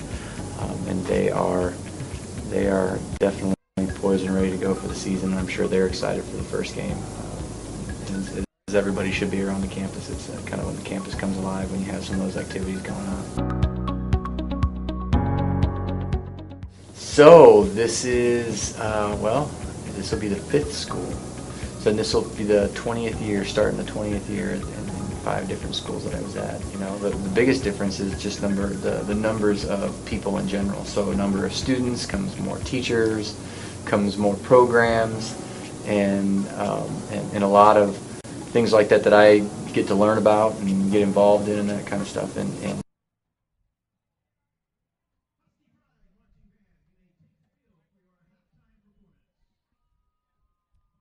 Take you back to watch Hamilton's marching band perform.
Ladies and gentlemen, the Hamilton High School Husky Pride Marching Band.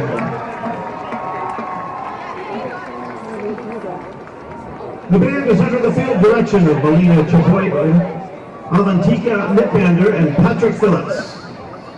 The Husky Pride Marching Band would like to thank the administration of Hamilton High School and the band parents and boosters who help us achieve success every day. Every week, the Husky Pride Marching Band recognizes one student who has demonstrated a high level of intensity and marching precision. Our Marcher of the Week this week, Grace Connolly from our flute section. Please give Grace a big round of applause. Congratulations, Grace.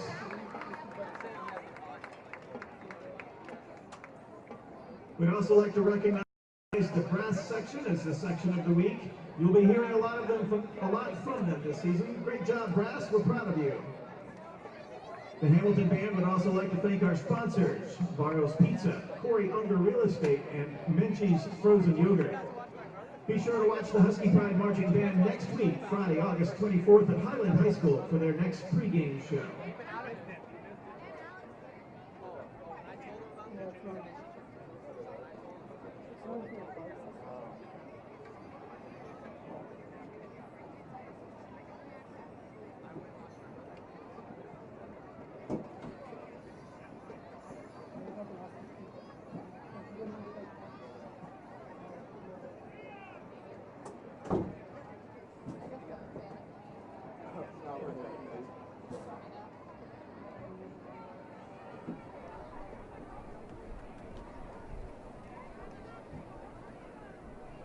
Welcome back, here up in the booth with Isaac and I.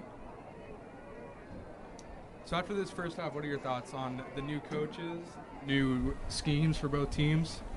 It seems that both teams are a little skeptical with their schemes. They're both hesitant in wanting to fully commit to what they're trying to do, but it seems that both quarterbacks are always in shotgun position, if not. It's better to see that they're in shotgun position. They're trying to make a play, always scrambling out of the pocket. But with Brandon Shank's case, he keeps to get hit by those big linemen by Chaparral. Yeah, it was a really slow-moving game for the first half. In all honesty, I expected more. I expected a fast-paced offense out of Hamilton, defense making quick stops. But, it's been a really slow-paced game. We've seen two completely different coaches.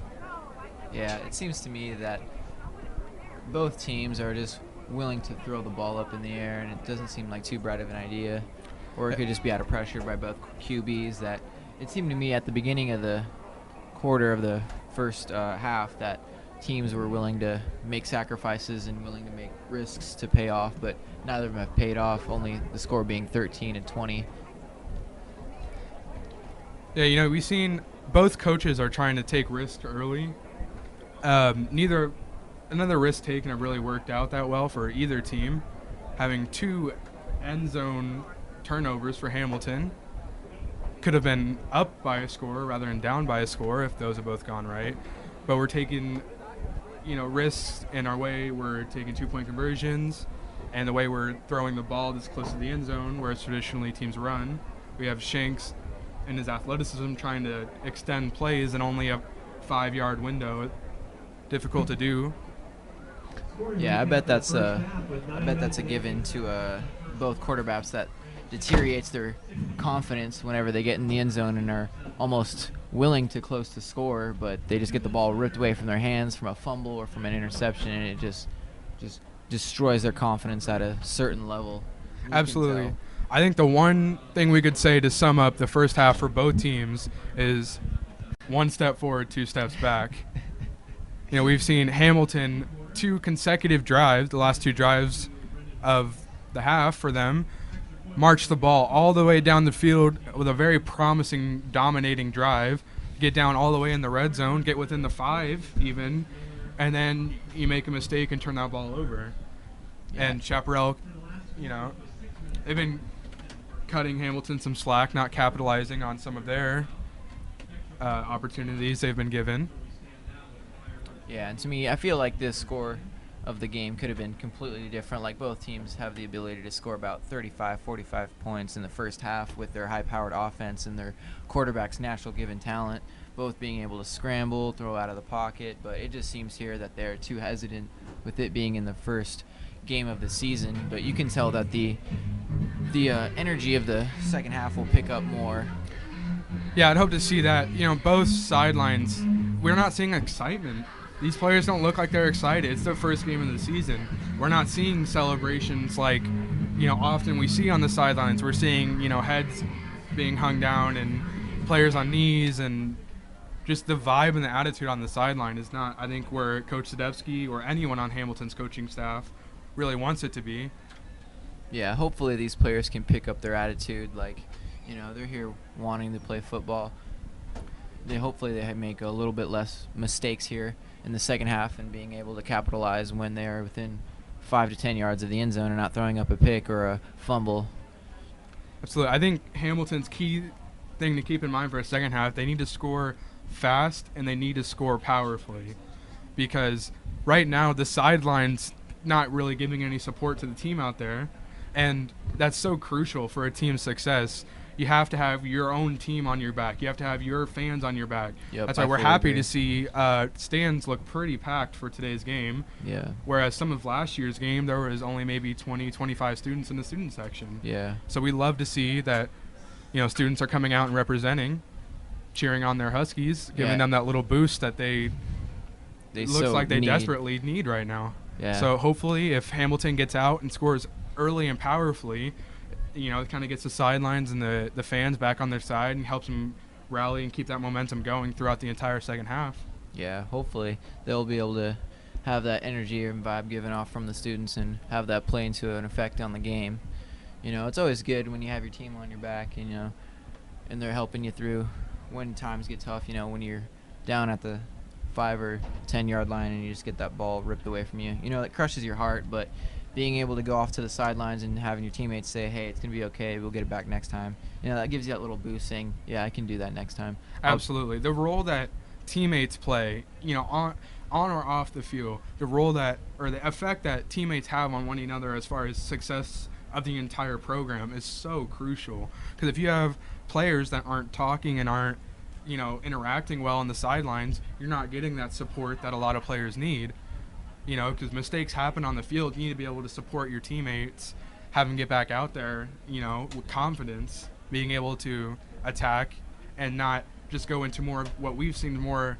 As more and more mistakes happen, we're seeing more and more of a hesitant offense. Yeah, it seems like a game of an emotional roller coaster that these players and coaches go through whenever they make a big play or a great sacrifice that doesn't pay off, like the wheel route that they ran in the first quarter for the 2-point conversion that didn't go so well. They seemed to have their hopes up high, and it kind of just glimmered down from there into like a staircase of how they had success, and then it went down into a fumble, and it's just up and down, and then you have a constant pattern of success being able to go into the second half. And I feel like that will play a huge part in them being able to win this game, is if they're able to being able to stay constant with their passing game, let alone their run game that they've been so rightfully trying to find. And it seems that both teams are trying to find their little groove here, that you could say. Absolutely. There is definitely a wait or a feeling out period. Both teams having entirely new coaching staffs, and these players have been with their old prior coaching staffs for however many years.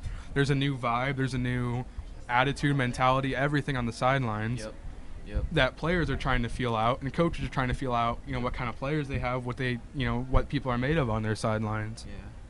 So you hope to see as the season progresses, we see that cushion kind of dwindle down, and players and coaches understand and have expectations for their players and their teammates, as well as players have expectations for their coaches. So hopefully that bond kind of grows with the team over time. Yep, it's all about the team chemistry that these teams have here. And you can tell what kind of vibe they're giving off by what they're saying to each other on the sidelines and what the coaches are saying. And back to what you're saying about the new coach, it can be a little different having one coach for 3 years, and then out of nowhere you just get hit with a new head coach, and you're like kind of lost into what he's trying to do for this team, and you kind of don't know what to do for yourself. Well, especially with all the controversy around the Hamilton football program, these players just get absolutely tortured. Everyone's, as a former player, everyone that knows that you play for Hamilton, it's the first thing they ask is about, the infamous incident. And as a team, you have to be able to move past that. None of the affected people or the, people that were involved in that are on the team anymore. And you hope that as a program with such great tradition that you'd be able to, move past. Obviously, it's not going to happen immediately, but I know last year all the media coverage and kind of the way that all works out, the team didn't have a lot of confidence going into the season. The team wasn't together. It was 11 players on a field, not one team on a field. Yep. So, I think that kind of contributed to our not so successful season last year. But, hopefully with the new coaching staff, it kind of breathes new light into Hamilton. I agree. And kind of brings us back to that spot where we used to be winning championships regularly, which we haven't seen in a while. I agree. I fully agree. That goes to show that this team is fully capable of putting their best out there and looking past on what mistakes they didn't make, but what prior people have made and put the reputation on them. And it's good to see that these players are unfazed by that and they are able to show what they are really capable of doing and the love of their sport that they showcase here every Friday night. Both teams back on the field, getting their stretches in for the second half starts. We have about 20 seconds until the second half starts. Chaparral will kick off the ball to Hamilton. Chaparral won the toss beginning of the game and deferred.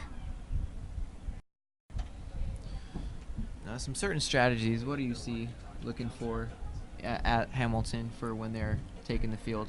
I'm expecting a different look for Brandon Shanks. I'm not expecting, especially with the injuries and some of the decisions that he's made in this game, I would expect Hamilton to be much more cautious with him as a player making decisions for the team, because he's made decisions that have negatively impacted the team. Even though you have so many great on every play, like we've talked about, you can have a great decision on every play of the drive, but you make one bad decision at the end and the whole drive's ruined. So I expect to see coaches maybe putting him in quicker reads, simpler reads to make, maybe running the ball. We'd seen a lot of passing in the first half. We didn't really see either team establish a solid run game.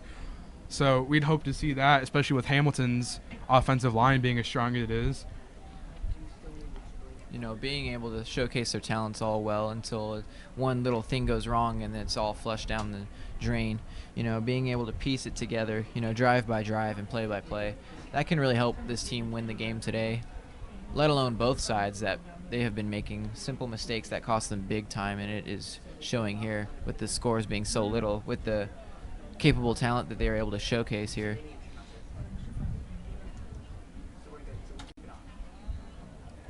Hopefully entering, Coach Sadebski entering his first game as Hamilton's football coach, down by a touchdown. That's never a great feeling, especially at home to open the season. So hopefully that ignites a fire under him, and he can find a way to ignite a fire under his players, come out, play with some passion, some heart, and really show Chaparral and the public, because everyone has such a negative look on Hamilton now. And we have a brand new coaching staff, and we're looking to change that. And we have players that weren't involved in any way, shape, or form that are now looked down upon by the public. And that's just, it's so heartening to see, because these players put in so much time and so much work. I so agree. Hopefully kind of a combination of all that, the entire Hamilton squad will get a kind of fire lit underneath them, get ready to get moving and get this second half rolling. You can see that the Hamilton sideline is eager to get back on the field. They are wanting to showcase what they're fully capable of doing, and they know that being down 7 points to Chaparral is not what they intended, but they have a rally behind them of wanting to get back in this game and win it. As far as defense goes for Hamilton, I don't really see them changing anything. Their defense was pretty effective, actually, despite giving up 20 points on some bad mistakes, miscommunications per se, had some blown coverages that led to scores. But, overall, I think Hamilton's defense has been extremely effective in stopping Jack Miller Ohio State quarterback, an incredible talent in the pocket for Chaparral, and he hasn't really had a great first half. So I feel like Hamilton's defense, they continue that, they can really put a stifle to Chaparral and really capitalize, make up the touchdown difference, and then capitalize and keep going. Being able to hold that lead. Yeah, if Hamilton's able to make sense of stopping all the simple little mistakes that's been costing them so much, they'll be able to fully capable win this game, let alone Chaparral as well. Each teams have been making not gravely massive mistakes that have been costing them a lot. Another thing I look for is Hamilton's defense hasn't really created, besides the one fumble near the end zone for Chaparral, Hamilton's defense hasn't created turnovers really. So they're starting drives from deep, the 20, 30-ish yard line, whereas Chaparral is getting some great field positioning from the turnovers they've been getting. I agree. That is a booming kick by Chaparral's kicker into the back of the end zone there for a touchback for Hamilton. And they will take the field looking for a score to tie up the game. Brennan Shanks returns at quarterback despite some small injuries sustained in the first half. Hopefully after a little breather intermission at halftime that he comes out even better than he was towards the end of the half, where aside for the last two plays of each respective drive, he was on fire, making defenders miss, extending plays. So you really hope he's back to as close to 100% as he can be right now after getting a little time to rest and recuperate. Brandon Shanks goes into shotgun with a halfback draw up the middle. That does not gain much.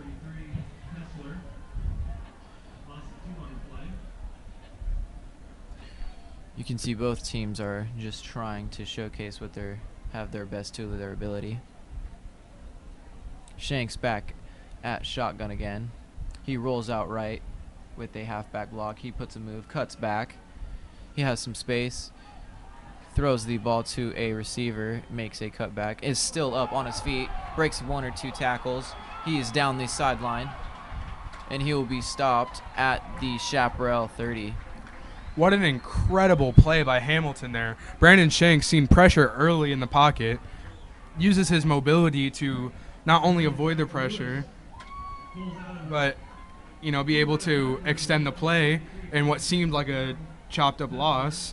Takes it, throws it to a receiver who broke away from some coverage, who takes it an additional 40 something yards after almost getting tackled as well. You just see Hamilton's real ability to extend plays. Hamilton's going to force you to make plays. So Hamilton's not going to accept these one-arm tackles and bumping into people trying to knock them over and these weak pressure. They'll make you pay for you if you try to make a one-arm tackle on them, like it was showcased there by the receiver with a diving arm tackle. It was just easily broken down. And that was something that the Hamilton team really needed to boost up their spirits, was a great play like that at the beginning of the second half. Absolutely. That goes back to what I was saying earlier about being able to score early and powerfully.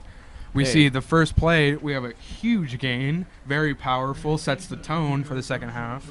There you go. Brandon Shanks out with the pocket. He rolls out. And it's a smart move by, instead of taking a hit, he slides it. Be 3rd and 2 from the 27.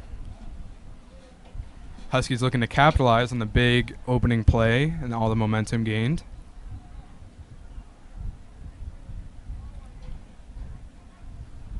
Chaparral making a substitution.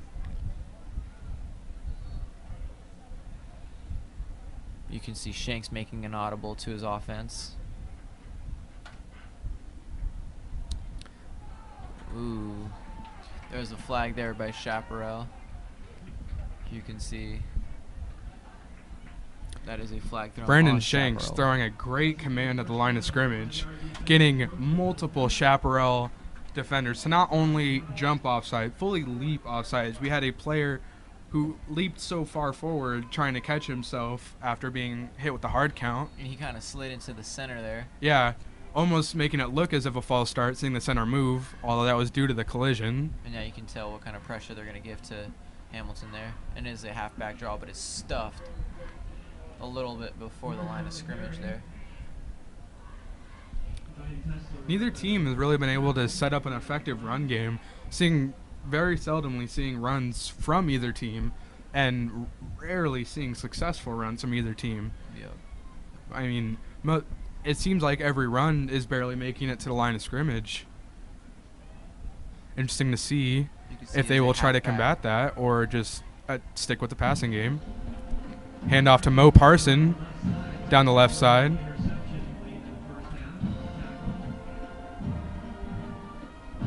Pick up about 12 or so. We'll move the chains.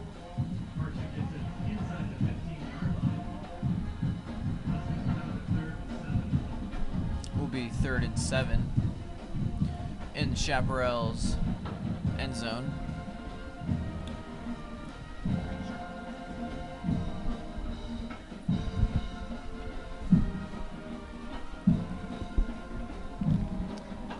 You can see here it is a quarterback draw to the halfback. Another attempted run, stuffed short. Shanks seems reluctantly exiting the field, trying to convince Coach Sadebski to let him go for it on 4th and 7 from the 14-yard line. Probably a good idea. Coach Sadebski takes the offense off the field, lines up for the field goal attempt by See if they can Daniel cut this lead Obarski. down. Obarski seen nailing 50-plus yard field goals and at halftime. Should be an easy field goal for him, and it is. We'll make the score 16-20 for Hamilton. Being able to cut that lead down and taking a little pressure off of Hamilton, knowing that the game has become a little bit closer than what it should be. Yeah. Now Hamilton has a mindset of they need to stop and score because that'll give them the lead. Not only do they have to stop and score to get it to have the lead because, Yep. with a full touchdown difference in score, it's a whole different mindset, play calling, everything. So I that's fully really agree. really beneficial to Hamilton to get any points at all to kind of take some pressure off. I fully agree. Seems that both teams are not going to just roll over for each other, but they are going to play smash mouth football and take it to each other.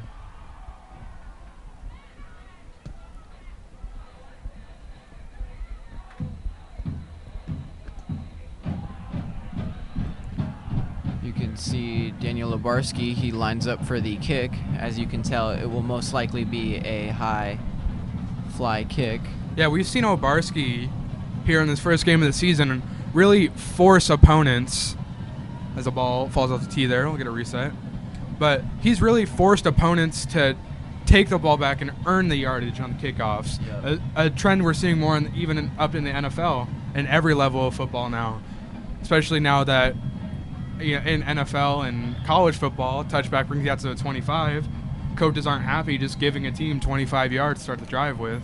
Yep. They'd much rather kick it to inside the 5, let Yep. them earn those yards. Sorry, He does And- a high boot kick into the back of the end zone. just a little bit too far for him. Yeah, Lubarski has that talent where he's able to kick the ball high and far enough to where it's barely just outside the end zone. Obarski a little upset there that barely kicked the ball about a yard or two into the end zone. Wanted it to be a little bit shorter to force a return.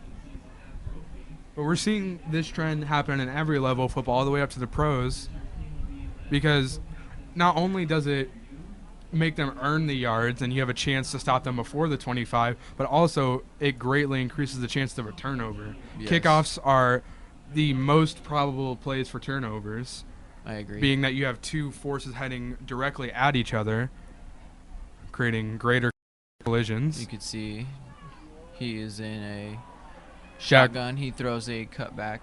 The receiver will not be taken down until after the 45.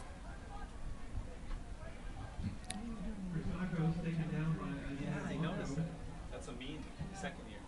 And number 23, Gabriel Armenta. He picks up 23 on the play. Hamilton's defense looks to come out strong and protect the score that their offense just provided for them, trying to keep Chaparral within scoring distance for their offense.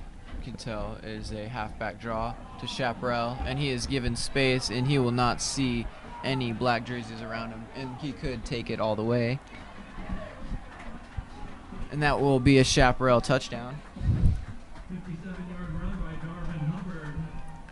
Now, Hubbard for Chaparral, also Ohio State commit, showing some real athleticism on that run. But that's, I think, the first successful run we've seen all game. So, maybe Chaparral is taking some time to trying to work in some more run schemes into the game, seeing how effective it is. That's kind of opened up the doors for Chaparral to see what else they can do to this Hamilton defense.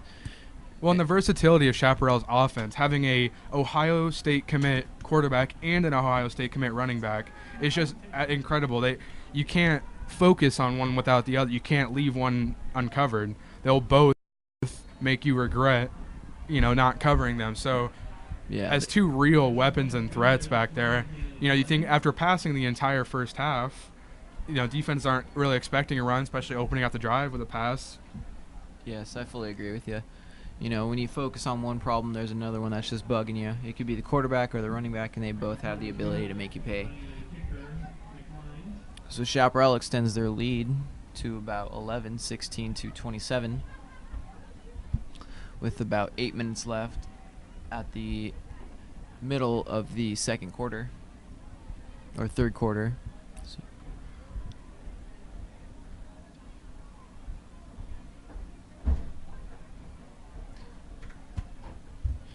The referees seem to be racing to the middle of the field to set up the ball for a kick. One thing I've also noticed early about Hamilton's offense, who's just about to receive the ball after the kickoff, is Coach Tuck's effect on the O-line of Hamilton football, really setting the standard. As, often referred to as Tuck's, maybe not so nice language, they're really just a team of just animals out there. O-line, Coach Tuck played at USC and played in the NFL for several years. He's a big physical guy, and he really implements that into his guys to be physical, to hit the weight room hard and get big and to get strong and be able to manhandle people up there, which really is so overlooked in the game of football now. Everyone's seeing the receivers and the quarterback and the playmakers, but without an O-line, there's no plays to be made. Quarterback has no time to throw the ball. Receivers don't have time to run routes. The O-line is just such a crucial part of the offense. It's really great to see Coach Tuck's O-line out there getting the job done from the first game of the year. See, Chaparral sets up for a kick, and it will be a touchback.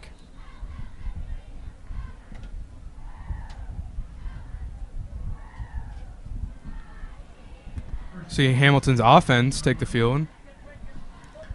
Brendan Rice has been a little quiet so far in the game. Had an incredible season last year as a sophomore, starting on varsity. Looks to continue that this year as a junior. Yeah, Brendan Rice has the full capability to make a man miss and fully burn you on the outside on a go route. Absolutely. The athleticism of Brendan Rice is just unmatched. Look to see him make more of a statement in the second half, perhaps. Shotgun by Shanks, and it'll be a rollout to the receiver. Breaks one tackle and dives in at the Hamilton 30, I believe. And that's just another example of Hamilton not giving up on plays. On a short check down pass there, we see a receiver out in the flats who looks to be stopped, for a very short gain, but finds a way to get somewhat past the defender and fall forward. Picks up a first down. That's huge for the offense to be able to do that on every play, or as close to every play as you can get. Just those little, as football is always It's a game of said, inches. it's a game of inches, not a game of yards. So to pick up those couple extra inches on every play doesn't seem like much, but it really totals up and makes a huge impact on your team. Shanks on the quarterback scramble there. You can see Shanks scrambles out to the about 40-yard line and is checked with a push by one of these Chaparrals. Yeah, Shanks didn't seem too happy about that push there, as he seemed to be clearly heading out of bounds right there. Chaparral kind of gave him almost a cheap shot, kind of hit to the back there, but You could see Shanks pointing at the Chaparral, making sure that he will remember him.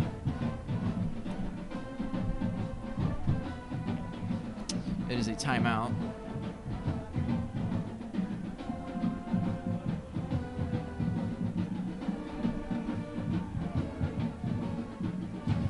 There's about 7 minutes and 30 seconds left in the third quarter.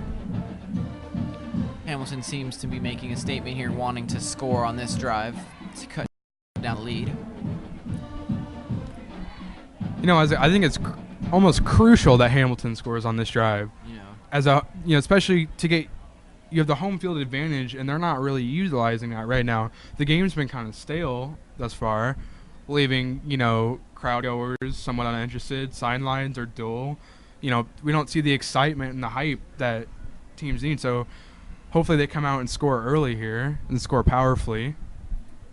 They can get the sidelines back on their side, get some momentum going, try to cut away at this lead that Chaparral's got on them. Get the crowd hyped. You can see Shanks cuts back. And there's a flag thrown as he throws a bomb down to Brandon Rice, but there's a flag, hopefully pass interference on the defense. Appears it'll be so, as Brandon Rice had to almost full arm hug him in midair to try and even get a hand on the ball. Yeah. Be 15 yards for the Hamilton offense.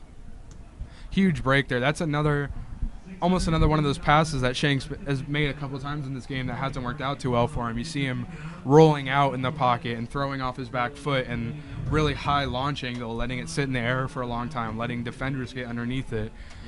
Catches somewhat of a break there. Hasn't been so lucky previously, but you like to see that. Actually still ends up in a positive game for Hamilton. Yeah, I agree. Especially with the amount of time that they have left, they are fully capable of getting back into this game and getting the. Oh, you can see Chaparral sending pressure, yeah.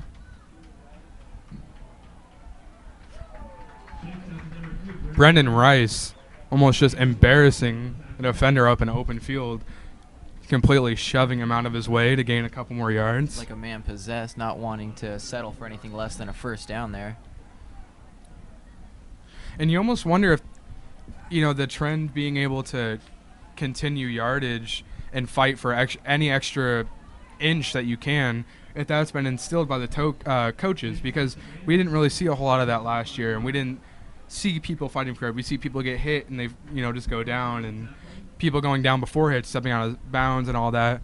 And we see it come out with a different attitude physically for Hamilton. Mm-hmm. They're gonna make you take them down. They're gonna make you make a play. They're putting Chaparral on the spot, forcing them. Halfback or receiver screen, and Brandon Rice makes a man miss.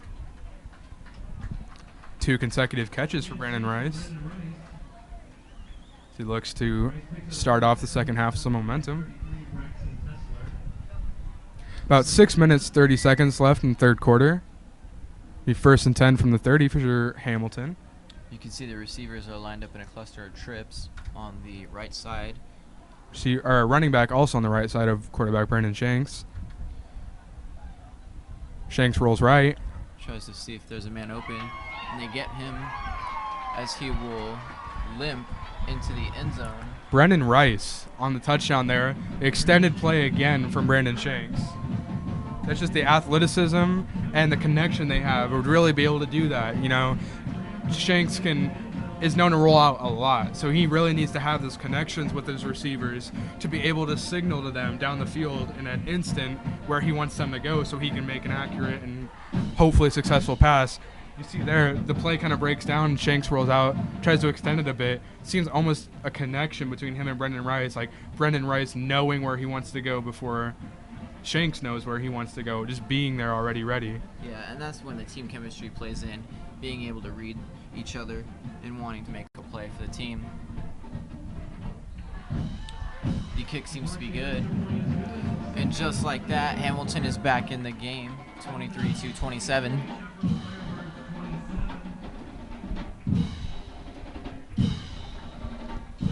It was a great drive by Hamilton, but it wasn't really the fast and powerful score that we were looking for. And it's great that we scored and bring it back within 4, but we don't have the sidelines on our side still. Somewhat, but a long drive like that, the crowd's not into it. You'd hope, to save those longer drives for later in the game when it's closer and more intense. Yeah, it seems like the crowd is not content with just a score. They want to be back in this game with a lead. Absolutely. They want some football to watch out. They want to watch some hits. The game's been kind of dull up to this point. Hopefully the second half turns out for the better. Yeah, there hasn't been any massive hits or great plays made, except for early in the first quarter with that great run by Brandon Shanks. Tyler Curvey hyping up the dog pound student section for Hamilton, hoping to get some momentum going again.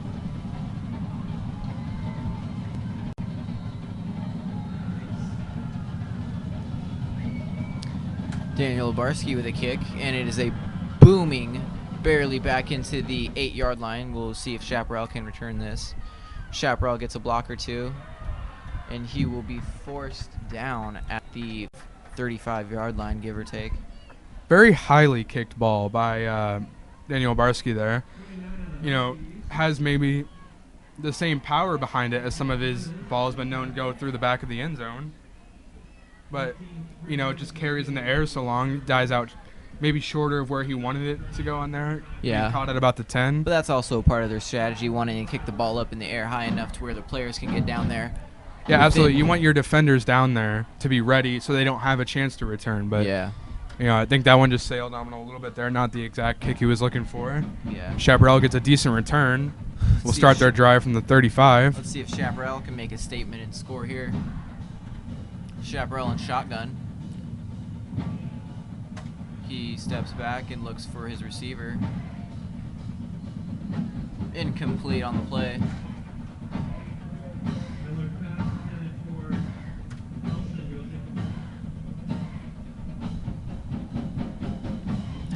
Now, it'd be interesting to see Chaparral with the huge run earlier in the quarter, and they seem to be almost going more towards a passing game.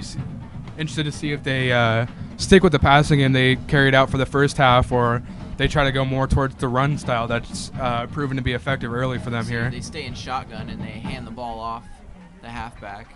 You know, Chaparral has showcased that they're more than capable of scoring in the air or on the ground with a run, and they have done that tonight.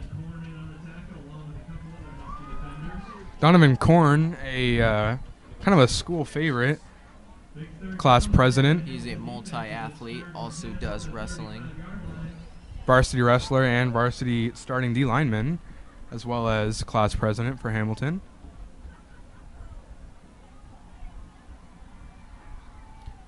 Let's see. Chaparral lines up in shotgun. And it is a pass that is incomplete. Now will be 4th down. A great stop by Hamilton. Just a little off on the timing there. I think Jack Miller was expecting him to make that cut towards the timeline a little sooner there as the ball trailed behind him a bit. Perhaps the receiver was just trying to get in front of the first down marker to move the chains for Chaparral. Yeah, it seemed a little bit rushed and a little off by the Chaparral quarterback. You know, with about 5 minutes and 15 seconds left in the third quarter, we haven't seen a lot of the blitzes and pressures for Hamilton that we saw in the first half. They've been a little bit more reserved in wanting to relax and see what they are content. High snap here with the punt. Very high snap. And it is a short but high kick. And it will bounce around, up around the 30, into the Hamilton 29. 23. Apologies. So what do you think Hamilton's coming out with here? You know, they scored, they got a stop. They're within scoring. A score gives them a 3-point lead, which protects them against a field goal. To me, it seems like Hamilton's going to come out with a shotgun like they've had in the past couple quarters here. But it seems to me that they're going to go for more of a short passes instead of the deep bombs that they've been throwing, which some have been successful and others have ended up in interceptions and incompletions. But it seems that Chaparral is giving some pressure here. Seems to be a false start on Hamilton there. Going to take them back 5 yards. Be 1st and 15 from the 23-yard line. No, that's just a break Hamilton cannot afford here. Sorry, the 17-yard line. Apologize. Yeah, that's not the way that you want to start out your drive if you're Hamilton, and that really just puts a bad attitude and bad taste in your mouth to start out the drive. Hopefully they recuperate a bit. Mo Parson on the bobbling catch as he hits the ground. Yeah. About a 20 or so yard throw. Can't seem to hold on to it. as he gets hit with a booming shoulder from Chaparral. That's just one of those breaks that you desperately need, especially being on your own sideline.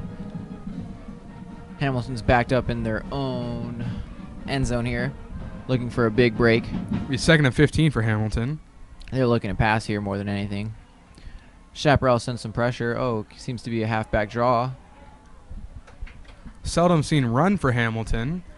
No, Openly trying to catch a defense off guard, having a very pass-looking offense out there. Doesn't seem to work. You know, the running game just hasn't worked for Hamilton really at all tonight, aside for Brandon Shanks and his mobility to run, you know, to extend plays. But as far as, like, traditional football running, it just seems, I don't know if the O-line's not getting the correct push that they need for it, or, you know, something just seems off for Hamilton. They just can't seem to get the running game going whatsoever. It just seems like the linemen haven't been getting into a rhythm of picking up blocks and being able to shut people down like the linebackers, or picking up blitzes for Shanks to be able to make completions on the throws. It seems like he's been a little bit off with the pressure that Chaparral has been bringing, and it seems that they've been bringing it all night, and it seems Shanks scrambles. Shanks showing great misses a athleticism tackle. in the pocket. Was touched about 10 yards behind the line of scrimmage there. Takes it all the way back, cutting through defenders to get back up not only to the line of scrimmage, but to gain enough yards for a first down. What an incredible play by Brandon Shanks there. Yeah, that just showcases his excellent athleticism and what he's able to do for this team. Let's see, he lines up in shotgun again. He drops back, and he looks to scramble again. Flag on the play will most likely be holding due to the long time spent moving around in the pocket for Brandon Shanks. Shanks needs help getting up. Does a little bit of a wobble there. Doesn't seem too sure of himself. His hands resting heavy on his hips.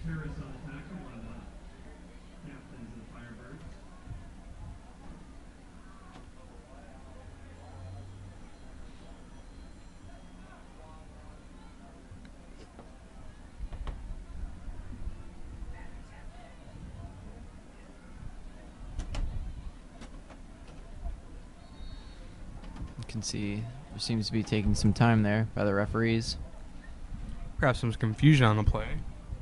Hamilton looks 1st and 20 after the holding penalty from the 37. Seems to be a short hook route by the receiver as he is dragged out of bounds.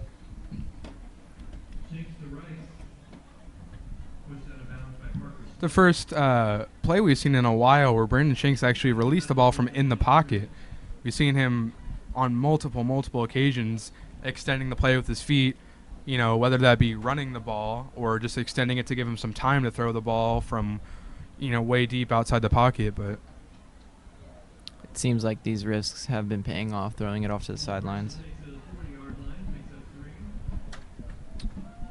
Short little gain of 3 yards there for Hamilton. It will be 3rd down.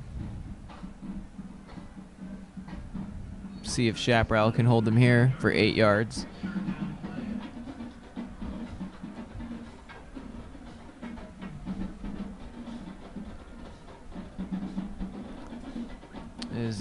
Brandon Shanks is alone in the backfield there. Looks to get to the outside, and he throws it.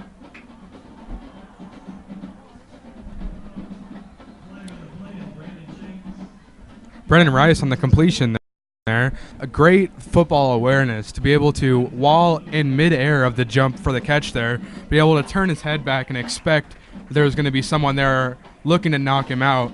And he did see that, notice that, being able to come down in a squat formation, absorb a hit. There seems to be a personal foul there, and they've been adding on some extra yards there. It has given Hamilton a bit of a break there.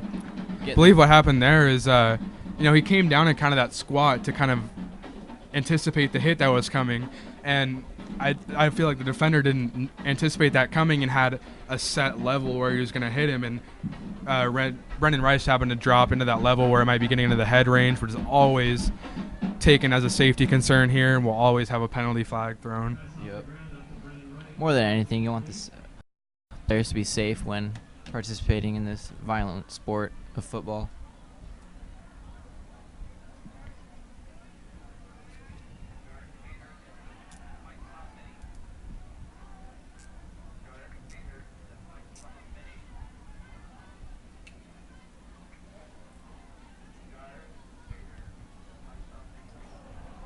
There seems to be some miscommunication on the sidelines there. Ball dropped by Brandon Shanks on the snap there. Does the smart play to go back and just fall on it, cut his losses. Seems upset that the Chaparral defender kind of took a aggressive dive on top of him there. But as a quarterback of the team, it's kind of an unwritten and understood rule that you don't take cheap shots at a quarterback, especially just in a play where he's obviously not going to be able to make anything out of it. Yeah, where he seems to be not as much of a threat there. As we've seen earlier, took a late hit going out of bounds, and now with that, Shanks doesn't seem too happy with the Chaparral defense Shanks and the seems to officiating. scramble there, out of bounds. He takes up the sidelines.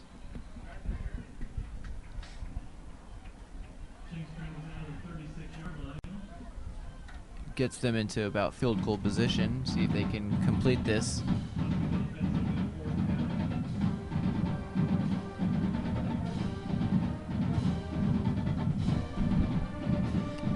There's a little bit of a delay there as Hamilton sets up for a field goal.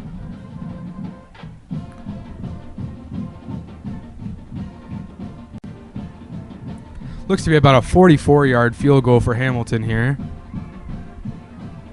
Something that most, even colleges, aren't always comfortable with, but Daniel Barsky just has an incredible boot. They have a new setter there for... It's going to be Nate Jones on the long snap. And Barsky with the kick. And it just short of the goal post. You hate to see that because Brandon Shanks was nailing 50-plus yards field goals at halftime and everything, but in the atmosphere of the game with the snap and the hold being unpredictable and the defense coming at you, sometimes it can be hard to reach the range you can when you're just sitting out there with a tee and a ball. Yeah. Ball's a bit short there, a little bit upsetting for Hamilton. Look to cut the lead down to 1 there to make them able to bring it back with a field goal. They're still content with a 4-point lead there. Looking to cut it down. Hamilton will be forced to score a touchdown at this point to take the lead, as they're looking perhaps to chip away on that last drive, make it a 1-point game. Yeah, looking to close this lead down. Now Chaparral is at their own 20, looking to score here. Jack Miller and running back Hubbard back there in the shotgun. Seems to be a quarterback draw as he throws it off to the side, and it seems to be disrupted by the cornerback. You know, we've seen a lot of reads from Chaparral early. You know, from the opening drive, we've been seeing zone reads and, you know, draw reads and all these different kind of read plays, often with packages where if the quarterback keeps the ball and doesn't hand it off, he can still throw it downfield rather than just be forced to run with it. Yep.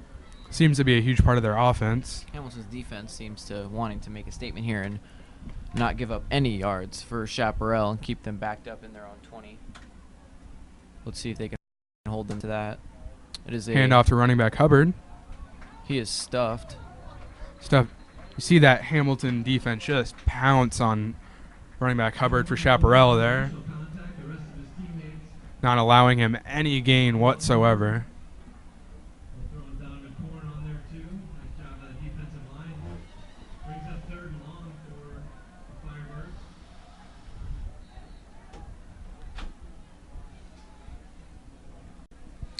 Seems to be 3rd and long here with 11 yards to make up for the first down. Let's see if Chaparral can make this happen and get a new set of downs here. He is in shotgun position. Seems to be a pass. He goes up, looks to his left, and his hit forces the ball incredible out. jarring hit there by Hamilton. Number 6 knocks the ball loose.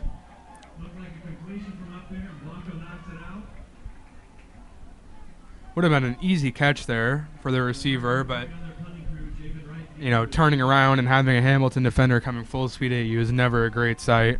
Yep. Jars the ball loose there. Now they have their threat, Javen Wright, in the back there, ready to take the punt. Now this is a statement by Hamilton making them. Absolutely. They're starting yards. to get the big plays they need to get the crowd back on their side, the momentum going. They're stopping drives. They're getting big hits, which are, you know, obviously the fan favorites and the sideline favorite. Everyone goes crazy for a big hit. So they're making the play. They're starting to make the plays they need to get back where they want to be comfortably to win this game. There seems to be a timeout made by the referee. Timeout, actually.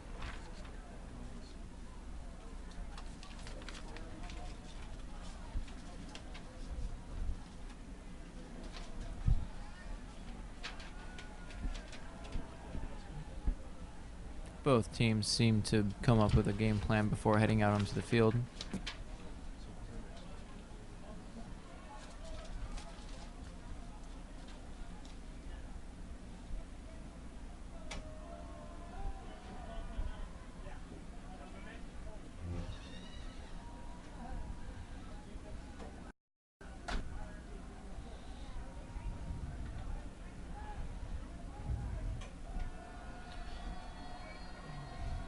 There seems to be a punt here.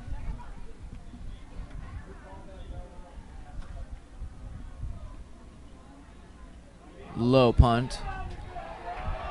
It is a high kick, soaring. And Going to be ruled Hamilton's football in the red zone already.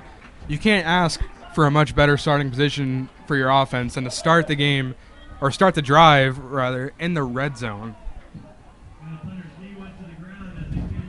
On that low snap there, you really see the punter had to go get close enough to the ground that where he accidentally touched, be ruled down since that was 4th down, be a turnover on downs to give Hamilton the ball. That's what really makes you appreciate the great long snapper we have in Nathan Jones. Never have to worry about that kind of problem with us. Also, a special shout out to Amos Jones, back in Cleveland watching.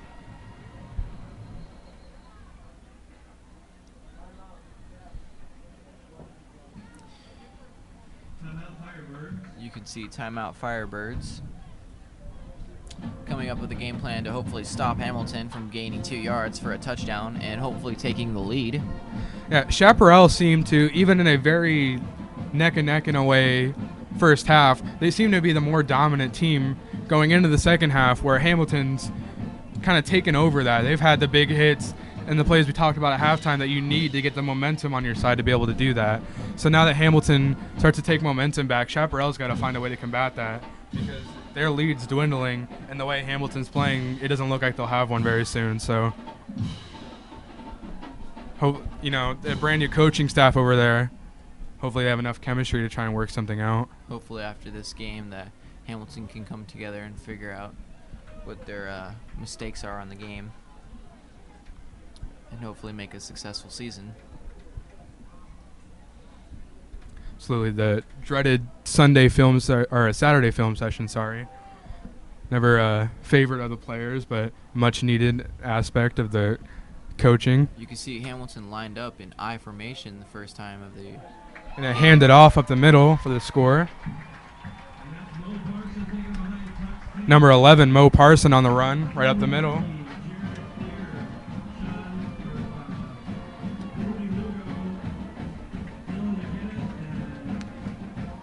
Going to bring the score to 29-27. Huge for Hamilton here to be able to take the lead.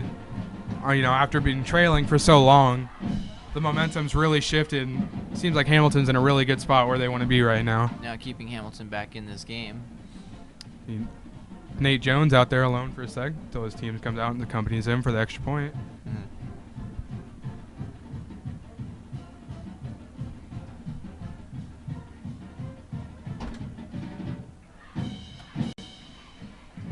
Kick is good for Daniel Obarski. We'll make the score 30-27, Hamilton. About 42 seconds left in the third quarter. Now, in this, about the end of the third quarter, now that we've seen the tides kind of shift, the momentum shift between the teams, we've seen lead changes, we've seen everything of a nice competitive game. What do you think Hamilton has to do here in this fourth quarter to keep the momentum rolling through the end of the game and not, you know, because they've been going back and forth. Hamilton obviously wants to keep that momentum going, not allow them to go back and forth. So what do you think of the steps that Hamilton needs to take? What Hamilton has to do here is they have to stay aggressive. They have to keep attacking. If they want to keep this lead, they have to focus on scoring, not being content with 30 points. They have to be aggressive in wanting to score 15 more or 20 more and getting that lead up to about 50 and shutting Chaparral out like they did with their defense on the first drive there. And I feel like that will keep them really successful in this game here. You know, traditionally, Hamilton's always been one to put up big numbers on the scoreboard, so, you know, haven't seen those times for a little bit, but hopefully with this squad, we get kind of going back to those days. Seeing the big blowouts and the state championship rings. You know, with this new coaching staff we have, looks promising after about 3/4, you know, the adjustments we can make after only 3/4 the opening game. Daniel Labarski with a big booming kick to the 5-yard line. Solid return by Chaparral, brought down around the 30. Be 1st and 10 for quarterback Jack Miller.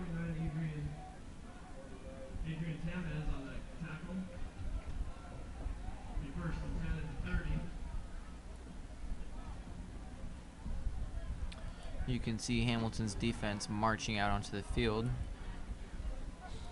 That D line for Hamilton is just, I mean, as an opponent, how do you plan for that? You have Noah Miller at defensive tackle, an absolute stud in the weight room.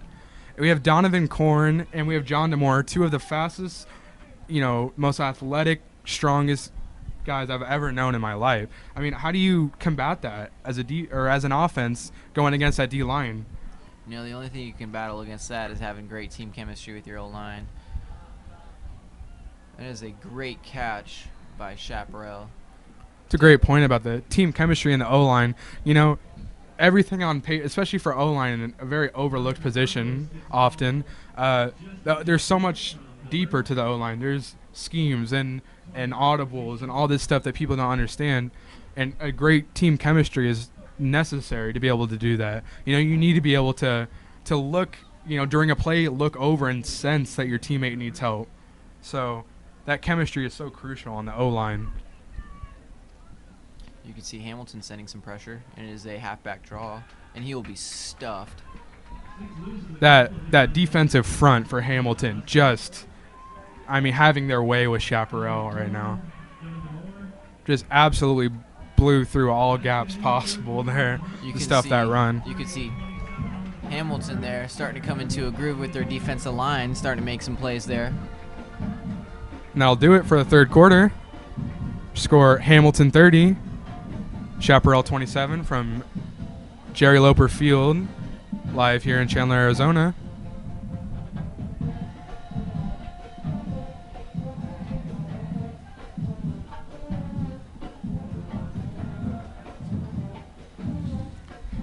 You already know what happens in front of the camera, but now we will take a look at the man who is behind the scenes and in charge of Hamilton High School live events. Of course, I am talking about Mr. Jay Penrod.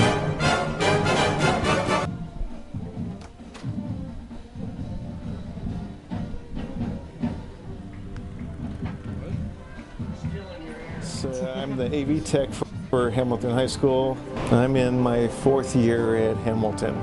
I've been with the district for 11 years. I oversee all the teachers' rooms, their projectors, document cameras, troubleshooting, the wiring in the walls. I take care of that.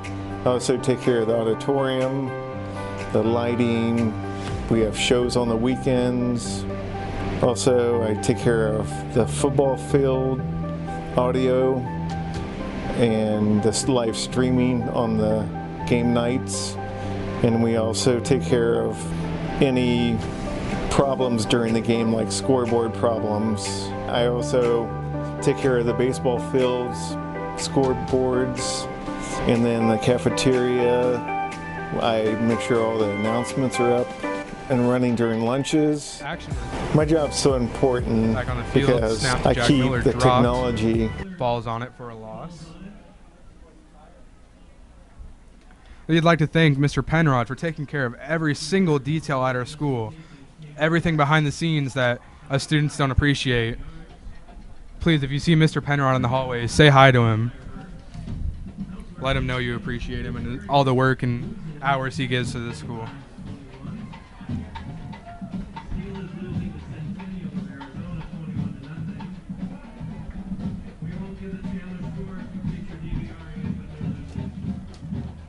Interesting to hear Castile making the jump up to 5A this year. having a rough start against. Now there is a quarterback sack by the Hamilton defense, putting pressure on them. That Hamilton front, again, just showing who they are. But anyway, so Castile makes a jump to 5A this year, takes on returning 5A champion Centennial. Castile's had a great, promising thing, just absolutely annihilating every team in their path in 3A. They look to continue that in 5A. Maybe they got a little brush of reality. Hope to come back and combat that. Quarterback Gunnar Cruz committed to Washington State there. Very low rugby style kick there by Chaparral, looking to get some extra yardage on the bounce. Now we will see Hamilton's high-speed offense take the field and see what they can do here. Flag thrown after the play. Not really sure what they saw here.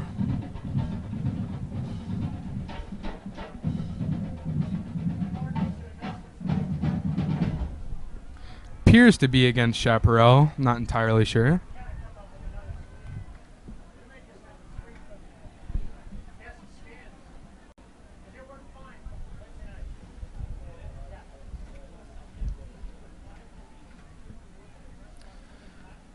Chaparral slowly to come onto the field, while the Hamilton defense just dogging them.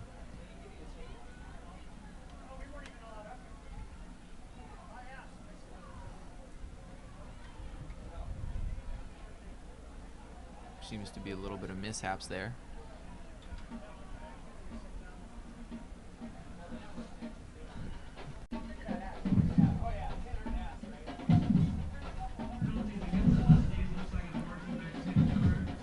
Penalty against the Huskies, marching back 10 yards.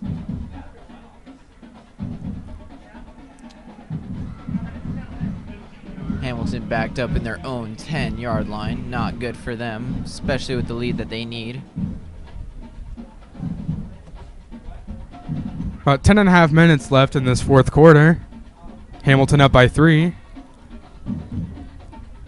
Hamilton has the ball, looking to score some insurance points here on this drive. Brandon Shanks tosses out left, short, wrapped up for about gain of a yard.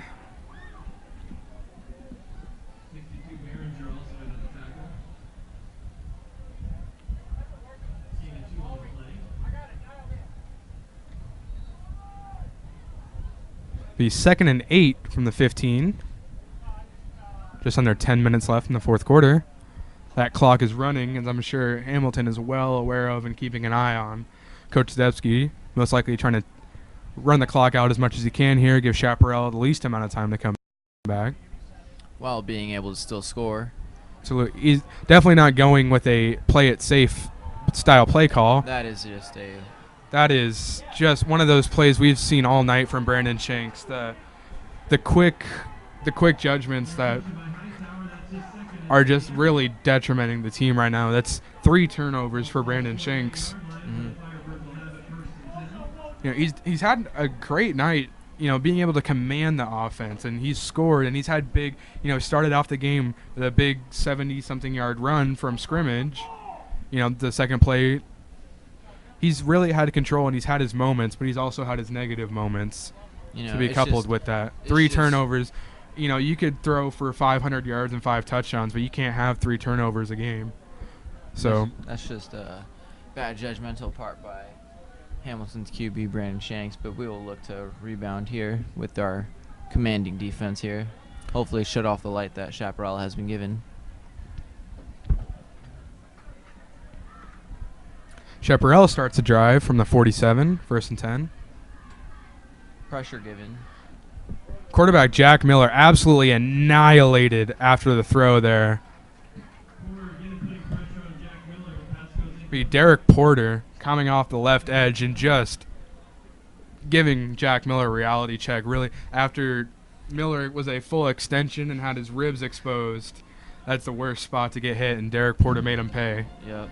That's just one of those times where you got to check your linemen there, make sure they're blocking you and keeping you safe. So you can't have, especially a weapon like Derek Porter off the left end, such a strong and physical lineman, you cannot have him go untouched to your quarterback. That's how you get your quarterback sent out for the season. Derek Porter has more than enough capabilities, strength and football IQ wise and just play wise to be able to get in there and really cause some ruckus for any offense that he's facing. Yep. You just can't, especially with such a promising talent like Jack Miller being able to do so much for his team that he's really controlled his team, and with the Ohio State commit, O-line needs to do a better job protecting. He's taken quite a few hits tonight. Yep. Both quarterbacks have, in my opinion. Absolutely. While staying in shotgun, he looks for a pass there. Ball is tipped. Just so happened to be tipped between two Husky defenders instead of to a Husky defender. Yep. Jack Miller catches a break. He takes a slow jog off the field.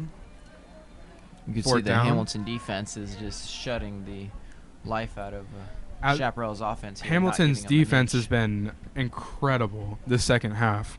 From start to finish, they've allowed one score and have just been absolutely dominant. They're ending drives. They're getting big hits. They're making Chaparral aware of what's going on and who's running the game now. Jen Wright looks back, possibly return the kick. Looks like he's just going to let it. Out of bounds. Roll out of bounds around the 16, 17-yard line. See if Hamilton can make the correction here that they had from last previous drive. Yeah, Brandon Shanks on that last drive obviously made a not the correct decision judgment there to heave the ball up in the air, which hasn't worked well for him at all tonight, throwing 3 interceptions that way. But, hopefully, it kind of worked out. Nothing bad came of it. It was a quick 3 and out. And they got the ball back around where they were when that turnover happened. So you'd hope that Brandon Shanks should be able to just brush it off here. And, the same situation as when it happened. So hopefully he can, in his mind, think that nothing happened and keep that confidence and momentum going. See the halfback draw that is given to him.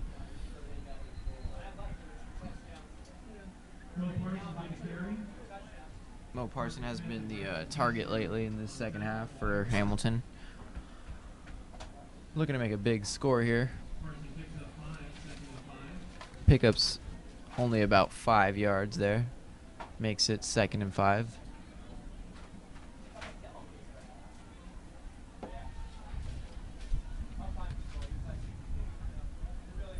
Brandon Shanks, the play action up the middle, takes it wide left. Showing again the athleticism, making the smart decision to step out of bounds rather than take a hit, but also seems a bit shaken up after the play. Seems to be rolling his ankle. Appeared he wasn't touched by a defender, perhaps maybe a, like you said, a roll in the ankle, or just trying to stop his momentum before he runs onto the track there.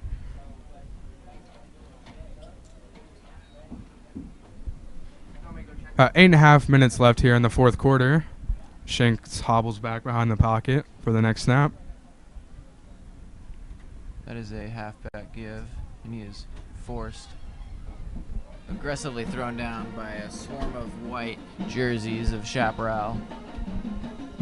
On that play, you really see Hamilton running back there, really just waiting for it. There was just nowhere for him to go. He stopped and stuttered, waiting for a hole to open for him to shoot through, and nothing came, and he just got wrapped up for a quick loss there on that play. It'll be 2nd 11. Just under 8 minutes left in the fourth quarter from the 24-yard line. Shanks seems to go back. He has to find himself. Steps up in the pocket there, then decides just to fall and cut his losses.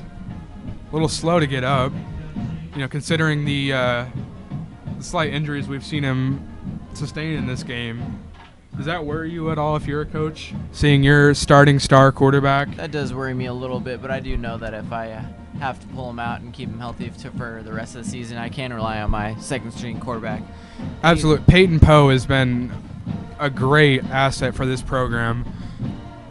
Especially from his quick rise as a freshman quarterback. He's been a great example. Brandon Shanks on the pass to Mo Parson there. A 20-ish yard gain. Ball will be spotted at the 40 for Hamilton, 1st and 10.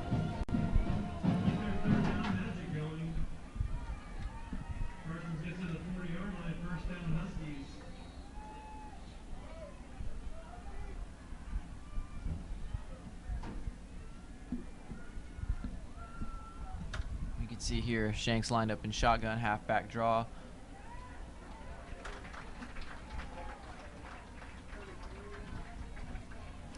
Finley Leckley, junior center for the Hamilton O-line, really showing, given the full effort on that play, finishing the block well after the play was done. Really what he's coached and taught to do. It's great to see out of a young talent. Has some family history in the program. There will be It's going to be offsides on Chaparral. Be a 5-yard gain and a first down for the Huskies. a good hard count by Shanks there. Absolutely. Oh, appears they're going to call that a false start. It seemed, here in the booth, we're perfectly in line with that play. It seemed clearly that Chaparral jumped first. Ref might have seen something different on the field. There's always a different perspective when you're on the field versus up here in a booth. It's going to move Hamilton back to the 41-yard line for a 2nd and 9 attempt.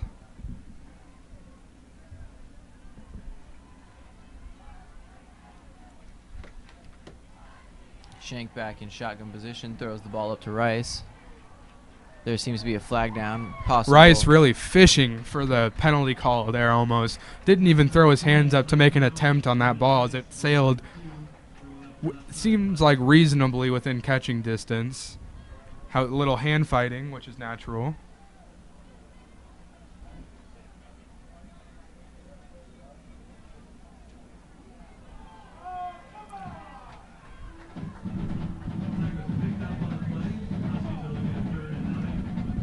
Looking at 39 here, there seems to be no penalty. Yeah, I think the refs might have seen what we were talking about, how Brendan Rice, regardless if there's an offensive penalty or a defensive, way pass interference works, you still have to make an effort on the ball regardless. You can have someone go and, lay you out, but if there's no effort made to make the pass, which we didn't really see there from Brendan Rice, seeing as he was hand fighting and then just kind of gave up hoping for the penalty, almost expecting the penalty in a way. Scary pass across the field for Brendan Rice, rolling out to his right, throwing almost all the way across back to his left. Never something you want to see your star quarterback making these almost rookie mistakes, to throw across the field and to launch these balls way high in the air for defenders to get under. And, we're seeing Brandon Shanks is such an incredible athlete that, he's maybe struggling with some of his decision makings on the field. Well, he has more than enough athleticism to carry out what he needs to. Perhaps just doesn't have quite the right where he needs to be mentally yet. That was fantastic punt by punter/kicker. Gonna take it, gonna bounce out inside the 5. There seems to be a flag thrown down there. We'll get back to you on what that is. I mean, of Daniel Obarski as a coach, what more can you ask of the kid? He's a multi-sport athlete who's successful in all of his sports, has received scholarship offers for multiple sports, has an absolutely booming leg, and has the capability to take a punt out in the 5, which is something we rarely see at the pro level. And, more and more kickers are coming through, and we're not seeing these kickers that are able to do that. We're not seeing these college punters that are able to do that. It's seldom in the NFL we see a ball bounce out within the 5, but the ability of Daniel Obarski there to really have control over his kicks and his punts. That's what really separates him from being a good athlete to being an elite one, separating him, being able to do that, all while maintaining several different other sports.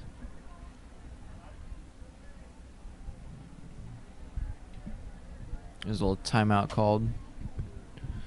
5 minutes left in 54 seconds of the 4th quarter.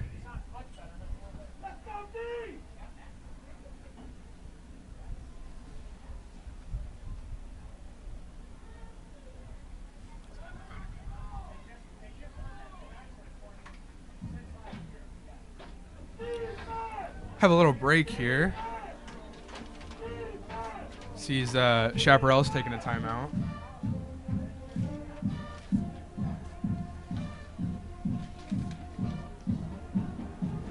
The unsung heroes of today's game are the members of the Hamilton Marching Band, who happens to be playing right now. We got to ask them some questions on what makes marching band great. We'll get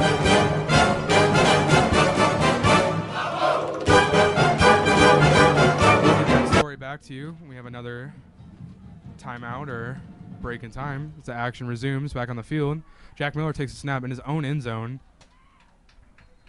Completes the pass for about 12 across the middle. Be a first down for Chaparral. 5 minutes, 48 seconds left in the fourth quarter.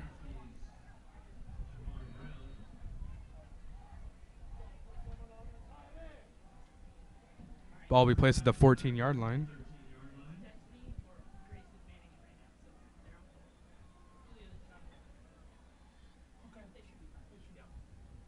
Jack Miller alone in the backfield there. Seems to be a short pass thrown, breaking a tackle and being able to go completely down the sidelines from 0 to 60 really fast. That's an aspect of the game that we've really seen evolve, especially at the high school level. These quick quick dumps out wide to receivers. These bubble screens, these wide receiver screens, the ability to get your playmakers the ball early and fast with a couple blockers and defenders there, to give them the ball fast in an open field, have them, make some plays. So we've seen that, especially at the high school level, evolve a lot in the last several years, slowly trickling its way up to college and NFL levels.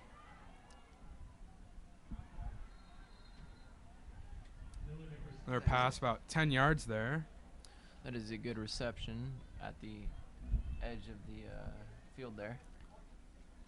Pass caught by Tommy Christakis, wide receiver and kicker, number 81 for Chaparral.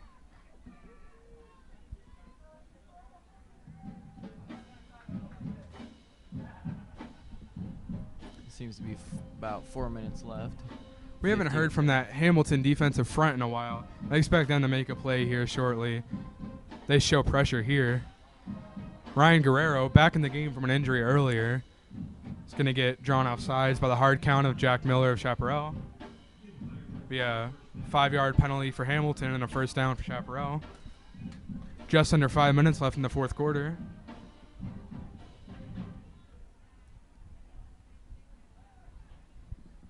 Ball will be placed at the 48-yard line.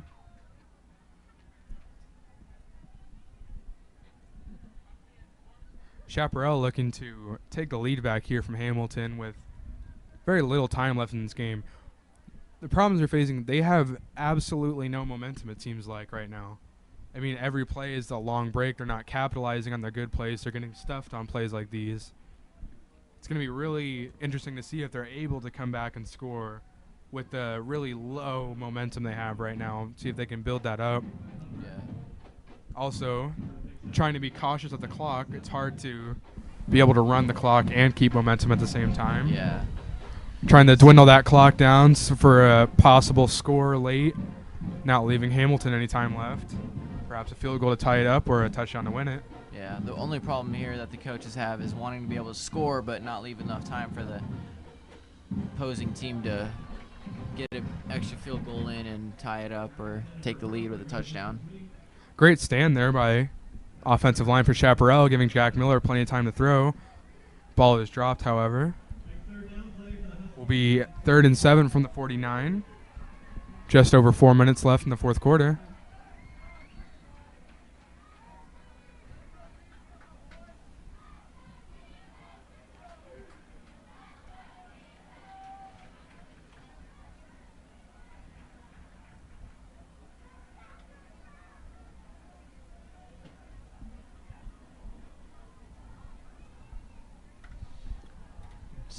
There seems to be a little pressure there.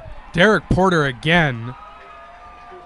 We were just talking about how we wanted to see a play out of the Hamilton defensive front. Derek Porter comes screaming off the edge there and hits quarterback Jack Miller again. The same spot and the same way he hit him before with the exposed rib cage. Just no mercy for Derek Porter. Man, he hits Miller with a booming hit, leading with his shoulder straight into the bottom of the chin. That's one of those hits that you have to go ahead and check your quarterback and make sure he's okay for. Yeah, that's the one you're going to take your time calling in the next play as the offensive coordinator. Give your quarterback a little breather out there because that cannot feel good to take. You could not pay me to stand in front of Derek Porter running full speed at me. And that gets the crowd hyped up for the 4th down here. Hope to see perhaps another defensive front stop.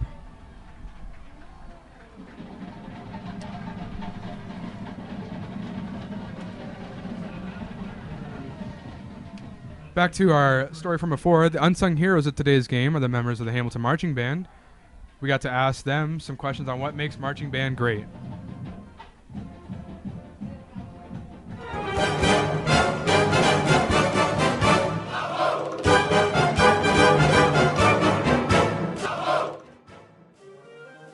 I'm Mel, or Melina, I guess. I'm a senior at Hamilton High School. I'm the drum major.